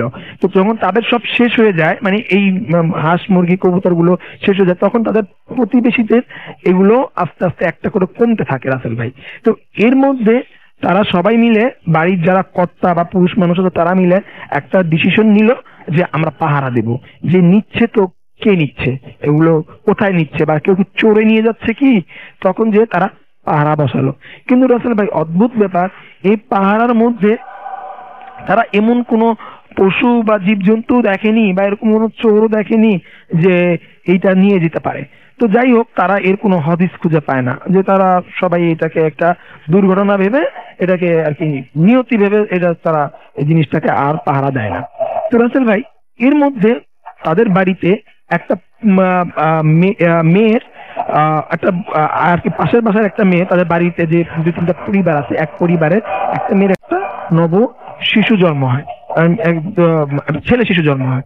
তো ছেলে শিশুটি জন্ম হওয়ার 3 দিন পর, তো আমরা জানি যে ছেলে বাচ্চারা যখন হয় তখন বাচ্চারা আতুল ঘরে থাকে। তো ওই আতুল ঘরে রাখা অবস্থায় তার মা গরম পানি বা যে কোনো একটা জিনিস আনার জন্য সে পাক ঘরে যায়, বাচ্চাটা কি একা রেখে, বাচ্চাটা আতুল ঘরে যখন রেখে সে পাশের ঘরে যায়। কিন্তু রাসেল ভাই মিনিট 2-3-এর মধ্যে সে যখন আবার ফিরে আসে, তখন কিন্তু তার সে বাচ্চাটাকে আর সেখানে খুঁজে পাওয়া যায় না। তখন ওই মহিলা চেঁচামেচি করতে থাকে এবং কান্নাকাটি করতে থাকে, এবং পুরো বাড়ির মানুষ এক হয়ে যায়, কিন্তু তার বাচ্চাকে আর খুঁজে পায় না। তখন সবাই মিলে লাঠি সোটা দা কুড়াল সব নিয়ে এই মোচড় শুরু করে দেয়, যে তারা তখন ভেবে নেয় যে কোনো হিংস্র জন্তু সে বাচ্চাটাকে তুলে নিয়ে গেছে। তখন রাসেল ভাই তারা সব দিয়ে খুঁজে যখন আবার ফিরে আসে, তখন দেখে যে না, আসলে কোথাও তো কিছু পাই না, বা এরকম বাচ্চাও কান্না শোনা যাচ্ছে না।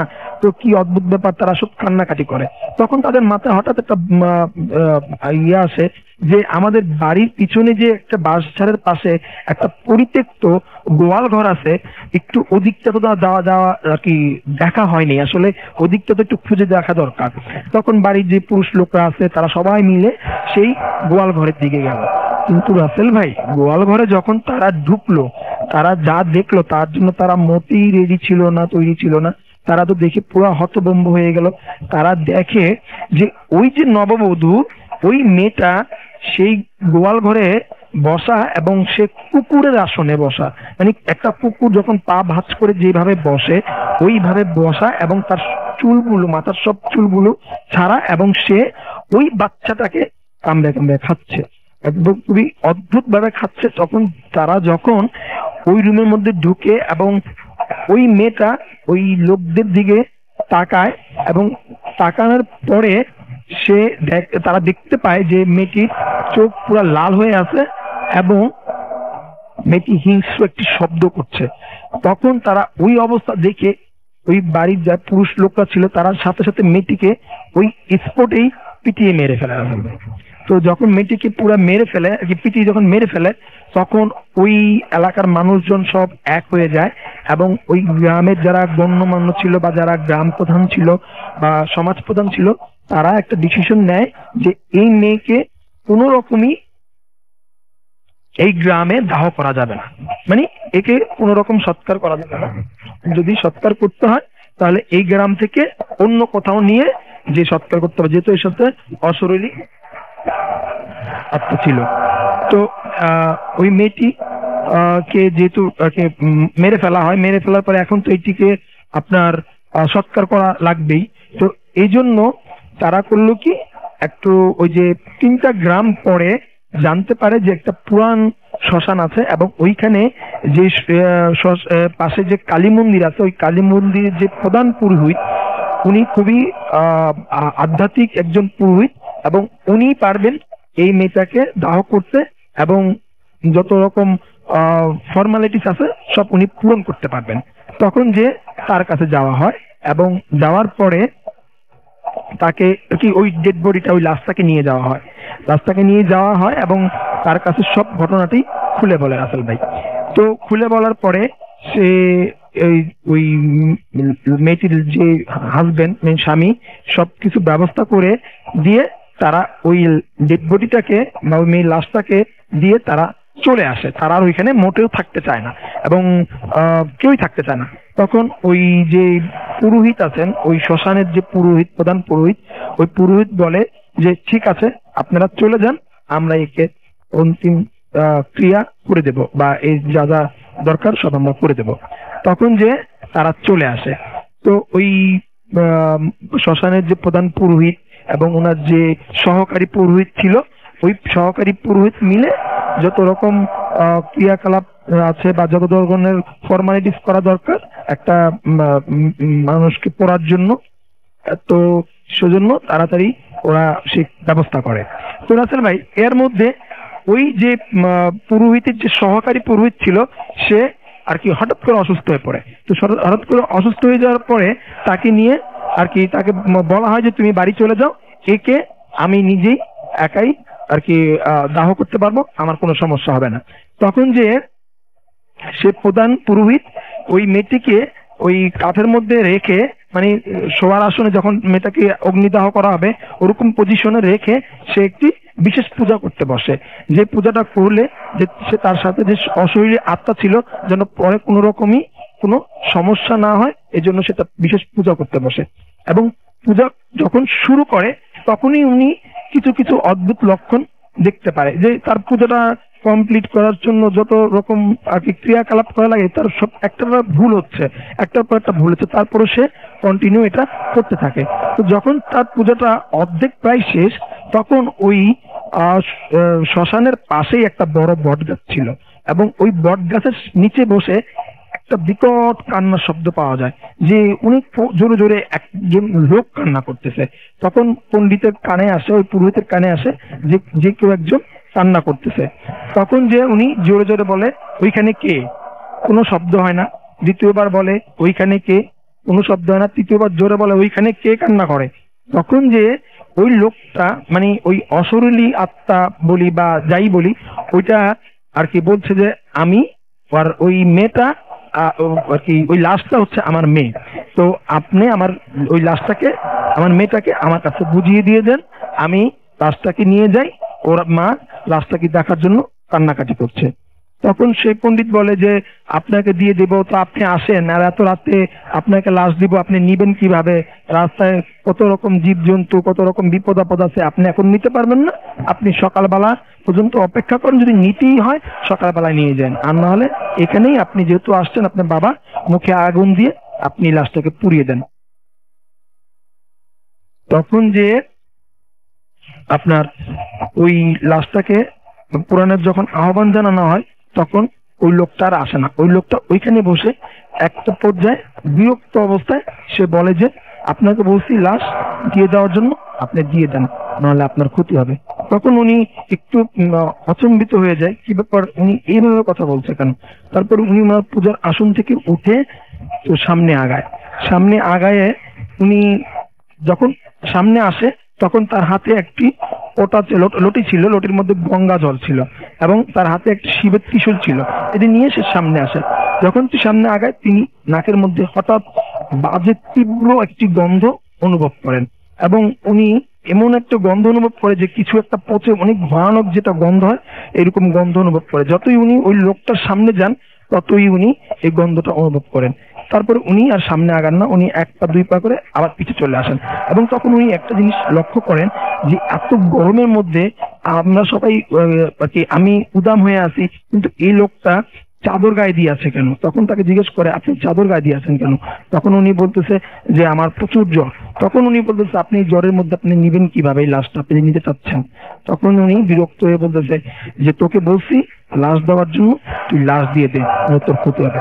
তখন ওই পণ্ডিত যা বুঝে গেছে, তখন যে উনি করলো কি, সেই চারপাশে একটা গোল সার্কেল দিয়ে তার মধ্যে গঙ্গা জল ঢেলে দিয়ে সে গায়ত্রী মন্ত্র পাঠ করা শুরু করলো এবং সেই মেয়েটার মধ্যে আর কি আগুন ধরিয়ে দিলেন, মুখের মধ্যে আগুন ধরিয়ে দিলেন এবং সেই আত্মাটা যা আর কি সেই লাশটাকে নিতে পারলো না এবং যাওয়ার সময় তাকে অভিশাপ দিয়ে গেল যে তোকে আমি দেখে নেব এবং তুই আমাকে এই লাশটা দিলি না, তোর লাশই নিয়ে যাব। তখন রাসেল ভাই ওই মেয়েটিকে পুরাই দিল। পুরাই দেওয়ার পরে যখন মেয়েটির অন্তিম ক্রিয়া সব কমপ্লিট করলো, কিন্তু কিছুদিন পর ওই পুরোহিত আস্তে আস্তে করে অসুস্থ হয়ে গেল এবং অস্বাভাবিকভাবে তার শরীরের পশমগুলো বড় হতে লাগলো। যে মানুষের সাধারণত পশম এত বড় হয় না, এই জীবজন্তুর পশমের মতো বড় বড় পশম হতে থাকে এবং হাতের নখগুলো বড় বড় হয়ে যায় এবং কাটার পরেও সেই নখগুলো আবার সেই আগের মতন একটা জীবজন্তুর মতন অনেক বড় বড় নখগুলো হয়ে যায় এবং পশমগুলো অনেক বড় হয়ে যায়। এরকম করতে করতে আস্তে আস্তে সেই পণ্ডিতটা মারা যায়। তো মারা যাওয়ার পরে ওই পণ্ডিতটাকে যেদিনকে আপনার ওই শ্মশানে পুরানোর জন্য নিয়ে আসে, এর মধ্যে হঠাৎ প্রচুর ধুলাবালি ঝড় শুরু হয়। কিন্তু ওই লাশটাকে রেখে সবাই যখন চোখ মুখ মুখের মধ্যে যখন প্রচুর পরিমাণে বালু আসে, যখন তারা মুখ চোখ পুষতে থাকে, এর মধ্যে সেই লাশটাকে হঠাৎ করে ভ্যানিশ হয়ে যায়, সেই লাশটাকে আর পাওয়া যায় না। তখন তারা সবাই অদ্ভুতভাবে ফলো করে যে ঝড়ও থেমে গেছে অথচ সেই লাশটাও নেই। চারপাশে ঘোরাঘুরি করার পরও, খোঁজাখুঁজি করার পরও সেই পুরোহিতের লাশটি আজও খুঁজে পাওয়া যায়নি। এই ছিল হচ্ছে আমার ঘটনা। রাসেল ভাই, থ্যাংক ইউ সো মাচ আপনার ঘটনার জন্য। আপনাকে অনেক ধন্যবাদ। আপনি কতগুলো জিনিস একটু মিস করে গেছেন যেটা আমাদের অফ এয়ারে বলেছিলেন। সেটা হচ্ছে যে লোকটি লাশটা নিতে এসেছিল তার গায়ে বড় বড় পশম ছিল, সেটা আপনি বলতে ভুলে গেছেন। আপনি আরো একটা জিনিস, আরো কিছু জিনিস এখানে মিস হয়ে গেছে। তারপরেও আপনার ঘটনার জন্য আপনাকে অনেক ধন্যবাদ। আমরা চলে যাব আমাদের পরবর্তী অতিথির কাছে এবং তার কাছ থেকে আমরা ঘটনা শুনবো। আপনার নামটা প্লিজ একটু বলবেন, তারপর আপনার ঘটনায় যাবো আমরা। কোথা থেকে এসেছেন সেটাও বলবেন, তারপর আপনার ঘটনায় যাবো। অবশ্যই। আসসালামু আলাইকুম রাসেল ভাই, আমি আসছি উত্তরা থেকে। আমি সৈয়দ মাহবুব আলম, তিতুমির কলেজে আমি দ্বিতীয় বর্ষে সমাজবিজ্ঞানে পড়াশোনা করছি। তো আমার যে ঘটনাটা, এটা হচ্ছে আমার গ্রামের বাড়ির ঘটনা। 2015 সালের মেবি এটি ঘটনা। এটি আমারই দেখা, এখনো কন্টিনিউয়াস চলছে, বাট এর কোনো সলিউশন হচ্ছে না। তো ফার্স্টলি আমি যে কথাটা বলতে চাইবো, আমার বাড়ির যে ঘটনা সেটা আমি বলবো। অর্থাৎ প্রথম হচ্ছে আমাদের যে মেইন রাস্তা, তারপর হচ্ছে একটা জঙ্গল, তারপর হচ্ছে আমাদের বাড়ির যে বাসস্থান অর্থাৎ ঘর। তো আমাদের অল টাইম যাতায়াত করার জন্য ওই জঙ্গলের মধ্য দিয়ে একটা রাস্তা আছে, সেই রাস্তা দিয়ে আমাদের ওভারকাম করতে হয় বাড়িতে প্রবেশ করার জন্য।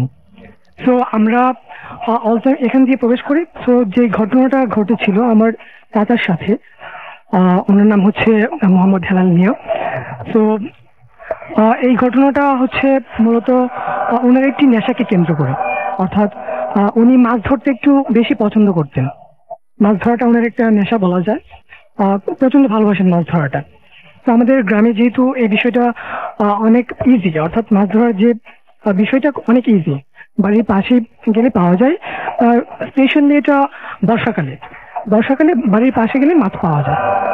তো কিন্তু সেটা রাতের বেলাতে যখন সবকিছু নিস্তব্ধ থাকে, তখন রাতের বেলাতে মাছ ধরার জন্য একটি পারফেক্ট টাইম। বাট এই পারফেক্ট টাইমের মধ্যে মাছ ধরার জন্য অবশ্যই 2 জন অথবা 3 জন, অর্থাৎ কাউকে সাথে নিয়ে যেতে হয় মাছ ধরার জন্য। বাট যেদিন ঘটনাটা ঘটেছিল, আমার যিনি চাচা, কাউকে না পাওয়ার কারণে ওনার প্রচন্ড ইচ্ছা, উনি আজ মাছ ধরবেনি। ওয়েদারটা ছিল একটু অবশ্যই পারফেক্ট ওয়েদার, যার জন্য উনি কাউকে সাথে না নিয়ে চলে গেলেন মাছ ধরার জন্য। তো উনি সবার থেকে মাছ একটু ভালো ধরতে পারেন, যার জন্য একা চলে যাওয়ার পর ঘটনাটা কি ঘটেছিল আমরা একটু শুনি প্লিজ। জি অবশ্যই। তো মাছ ধরে যখন উনি ফিরছিলেন রাত্র, তখন মেবি 2টা+ বাজে। তখন যিনি আমাদের যে জঙ্গলটা যখন উনি ওভারকাম করছিলেন বাড়িতে প্রবেশ করার জন্য, তখন ওনার গায়ে একটু হালকা গরম বাতাস উনি অনুভব করতে পারেন। যখন তিনি এমনকি অনুভব করেন, উনি বুঝতে পেরেছিলেন, বাট কারোর সাথে সেটি শেয়ার করেননি। শেয়ার না করার পর পরদিন মেবি হঠাৎ করে উনি মাটিতে পড়ে গড়াগড়ি খেতে লাগলেন। তো এই বিষয়টা অবশ্যই একটু অড টাইপের, কেউ বুঝতে পারে না হঠাৎ করে কি এমনটি হলো। উনি কোনো শারীরিকভাবে অসুস্থ ছিলেন না, কোনো ডিপ্রেশনে ছিলেন না। তো সবাই একটু ভিড় করছিলেন, বাড়িতে যারা ছিলেন সবাই ভিড় করছিলেন, আমিও ছিলাম তখন। তো দেখতে লাগলাম ওনার যে বডি ল্যাঙ্গুয়েজ, অর্থাৎ হাত পা অস্বাভাবিক ছোড়াছুটি করছে, কিছু কথা বলছে না, কেউ কাছে যেতে পারছি না, হাত পা যেখানে ইচ্ছে সেখানে ছড়াছড়ি করছে। তারপরে তারপর হচ্ছে লাস্ট মেবি 30 মিনিট হবে, 20 ও 30 মিনিট এমন সময় ধরে এটি চলতে লাগলো। কেউ পাশে যেতে পারলো না। জি। তো তারপর হঠাৎ করে উনি স্বাভাবিক হলো। স্বাভাবিক হওয়ার পর ওনাকে অনেক কোশ্চেন করা হলো, বাট উনি কিছু বলতে পারলো না। এভাবে রাসেল ভাই কিছুদিন পরপরই চলতে লাগলো, মেবি সপ্তাহে 2 দিন 3 দিন এমনটি হতে লাগলো। এটা কন্টিনিউয়াসলি চলার পর আমরা সবাই অনেক হুজুর, তারপর হচ্ছে ঝাড়ফুঁক যেটাকে বলে, এটা করানো হলো, বাট কোনো কিছু এর মাধ্যমে হলো না। তারপর ওনাকে যেমন কন্টিনিউয়াসলি চলতে লাগলো, তখন ওনাকে জিজ্ঞাসা করা হলো যে আসলে তোমার কেমন ফিলটা হয়, তুমি কোনো কিছু কি মনে করতে পারছো না? তখন উনি আমাদের সাথে একটুটুকু শেয়ার করতে পারেন যে আমি দেখতে পাই যখন এই প্রবলেমটা হয় আমার সামনে একটা অনেক সুন্দর ফর্সা মহিলা লাল শাড়ি পরা থাকে। তো ওনাকে দেখার পর আমি আর কিছু বলতে পারি না, বাট এটা যখন হয় তারপর ওনার শরীরে প্রচন্ড ব্যথা থাকে, এটা কয়েকদিন পর্যন্তই থাকে ব্যথাটা, বাট কোনো সলিউশন হয় না। এমনটি হওয়ার পর আমরা যখন এই প্রবলেমটা হয় তখন অনেকে অনেক কোশ্চেন করে, তখন একটু একটু অ্যান্সার করে, একটু রেসপন্স আমাদের কথার মধ্যে পড়ে। তো প্রথমে জিজ্ঞাসা করলো, আচ্ছা আসলে কেন এই প্রবলেমটা হচ্ছে, কেন তুমি অনেকে কষ্ট দিচ্ছ, কি প্রবলেম? যদি আমাদের সাথে শেয়ার করতে হয়তোবা আমরা তোমাদের সেই প্রবলেমটা ফুলফিল করার চেষ্টা করতাম। এর ফলে তো আমাদের সবারই কষ্ট হচ্ছে, ওনারও কষ্ট হচ্ছে, বাট কোনো সলিউশন আসছে না। তখন উনি ওনার নামটা বলে ওনার নাম হচ্ছে জিগরণী, ওনার ধর্ম হচ্ছে মুচি যেটাকে বলে। সো ওনারা বলে আমরা হচ্ছে 7 বোন, আমাদের বাসস্থান ছিল তোদের যে বাড়ির পাশে একটা বটগাছ ছিল বড়, আমরা সেখানেই থাকতাম, বাট এই বটগাছটা হঠাৎ কাটার ফলে আমাদের যে বাসস্থান ছিল সে বাসস্থানটা আমরা হারিয়েছি, যার ফলে তোদের যে জঙ্গলের মধ্যে শেওড়া গাছটা ছিল সেখানে আমরা আসার পর ওকে দেখে অনেক ভালো লাগছে, ওকে দেখে অনেক ভালো লাগার জন্য আমরা ওর কাছে আসছি। তো তোরা আমাকে ডিস্টার্ব করিস না, আমার যখন ইচ্ছে হবে, আমাদের যখন ইচ্ছে হবে আসবো, তোরা আমাদের এখান থেকে তাড়াতে পারবি না। তো শুধু শুধু তোরা তোদের টাইম ওয়েস্ট করবি, তোদের কোনো ফল হবে না। জি। এরপর হচ্ছে আমরা এভাবেই চলতে লাগলাম, বাট কোনো প্রতিকার হচ্ছে না। একদিনকার ঘটনা, উনি ওনার এক আত্মীয়ের বাড়িতে গেলেন, একা গেলেন বেড়ানোর জন্য। তো যেহেতু কেউ সাথে যাননি, হঠাৎ রাতের বেলা ওনারা আমাদের কল করলেন, রাত তখন 10টা প্লাস। তখন বাড়িতে কল করার পর বললো যে ওনার তো এমন কোনো প্রবলেম আমরা জানি না, বাট এখন তো উনি দেখছি হাত পা ছোড়াছড়ি করছে, কেউ পাশে যেতে পারছে না, একটা অস্বাভাবিক পরিস্থিতি। তো তখন আমার এক ভাই ছিল, চাচাতো ভাই মাসুম, আরেকটা ছিল শফিক এবং আমি। স্পেশালি আরেকটা রাতের ভাই, আমি কথাটা বলতে ভুলে গেছি যে যখন এই প্রবলেমটা ওনার হয় তখন শুধুমাত্র ওনার যে স্ত্রী অর্থাৎ আমার চাচি, উনি একটু পাশে গিয়ে কথা বলতে পারেন, যে প্রবলেমগুলো যেগুলো উনি বলেন এগুলো উনি ওনার হাতে দিতে পারেন, বাট ওনার পাশে আর কেউ যেতে পারেন না। তো ওনার যখন এই প্রবলেমটা হয় তখন স্পেশালি পান খাওয়াটা অনেক বেড়ে যায়, অদ্ভুত টাইপের পান খাওয়া, অদ্ভুত টাইপের সিগারেট খাওয়া, অনেক টাইপ, এমনকি যে পান খাওয়াটা স্বাভাবিক মানুষের পক্ষে কখনো সম্ভব। মানে কিভাবে সলিউশন হলো বা কি মানে ঘটনাটা আমাদেরকে একটু বলুন প্লিজ। তারপর আমরা রাত 10টা বাজে, তো কল করার পর আমরা তখনই গেলাম। গ্রামের রাস্তা অবশ্যই আপনার জানা থাকবে, খুবই বাজে পরিস্থিতি, বাট তারপর আমাদের যেতে হলো। যাওয়ার পর সেখানে আমরা যে চাচিকে নিয়ে গিয়ে আমাদের সাথে ছিল, উনি একটু পাশে গেলেন, পাশে গিয়ে কথা বললেন। তখন যে উনি পান চাচ্ছিল, সিগারেট চাচ্ছিল, এগুলো উনি দিলেন। দেওয়ার পর 20 আর 25 মিনিট পর উনি মোটামুটি যে স্বাভাবিক অবস্থা সেটি ফিরে আসলো। ফিরে আসার পর এর কিছুদিন পর ওনার চোখে প্রবলেম হতে লাগলো, মাথা ব্যথা হতে লাগলো, মাথা ব্যথাটা অস্বাভাবিক পরিস্থিতি। তারপর আমাদের ময়মনসিংহ যে মেডিকেল আছে সেখানে আমরা ওনাকে নিয়ে আসার পর ট্রিটমেন্ট করানোর পর, বাট হঠাৎ এটি ইনক্রিজ না হওয়ার পর এটা খারাপের দিকে যাচ্ছে, অর্থাৎ চোখের নিচের দিকে পোড়া হয়ে যাচ্ছে, এভাবে চোখগুলো ফুলে যেতে লাগলো। বাট অনেকদিন ট্রিটমেন্ট করার পর ওনার চোখগুলো একটু যে এখন ভালো আছে, বাট ওনার চশমা ব্যবহার করতে হয় এখন। এভাবে কন্টিনিউয়াসলি প্রায় 1 বছর চলতে লাগলো, তারপর কোনো সলিউশন হয়নি। সলিউশন না হওয়ার পর এভাবে যখন চলতে লাগলো, আমরা মোটামুটি এখন ইজিলি আমরা মানিয়ে নিচ্ছি এর সাথে। ধন্যবাদ আপনাকে। আমরা একটা ছোট্ট বিরতিতে যাব, বিরতির পরে আবারও ফিরে আসবো এবং সেই পর্যন্ত আমাদের সঙ্গে থাকুন। স্টে টিউনড টু রেডিও ফুর্তি এফএম এন্ড ডু ফুর্তি।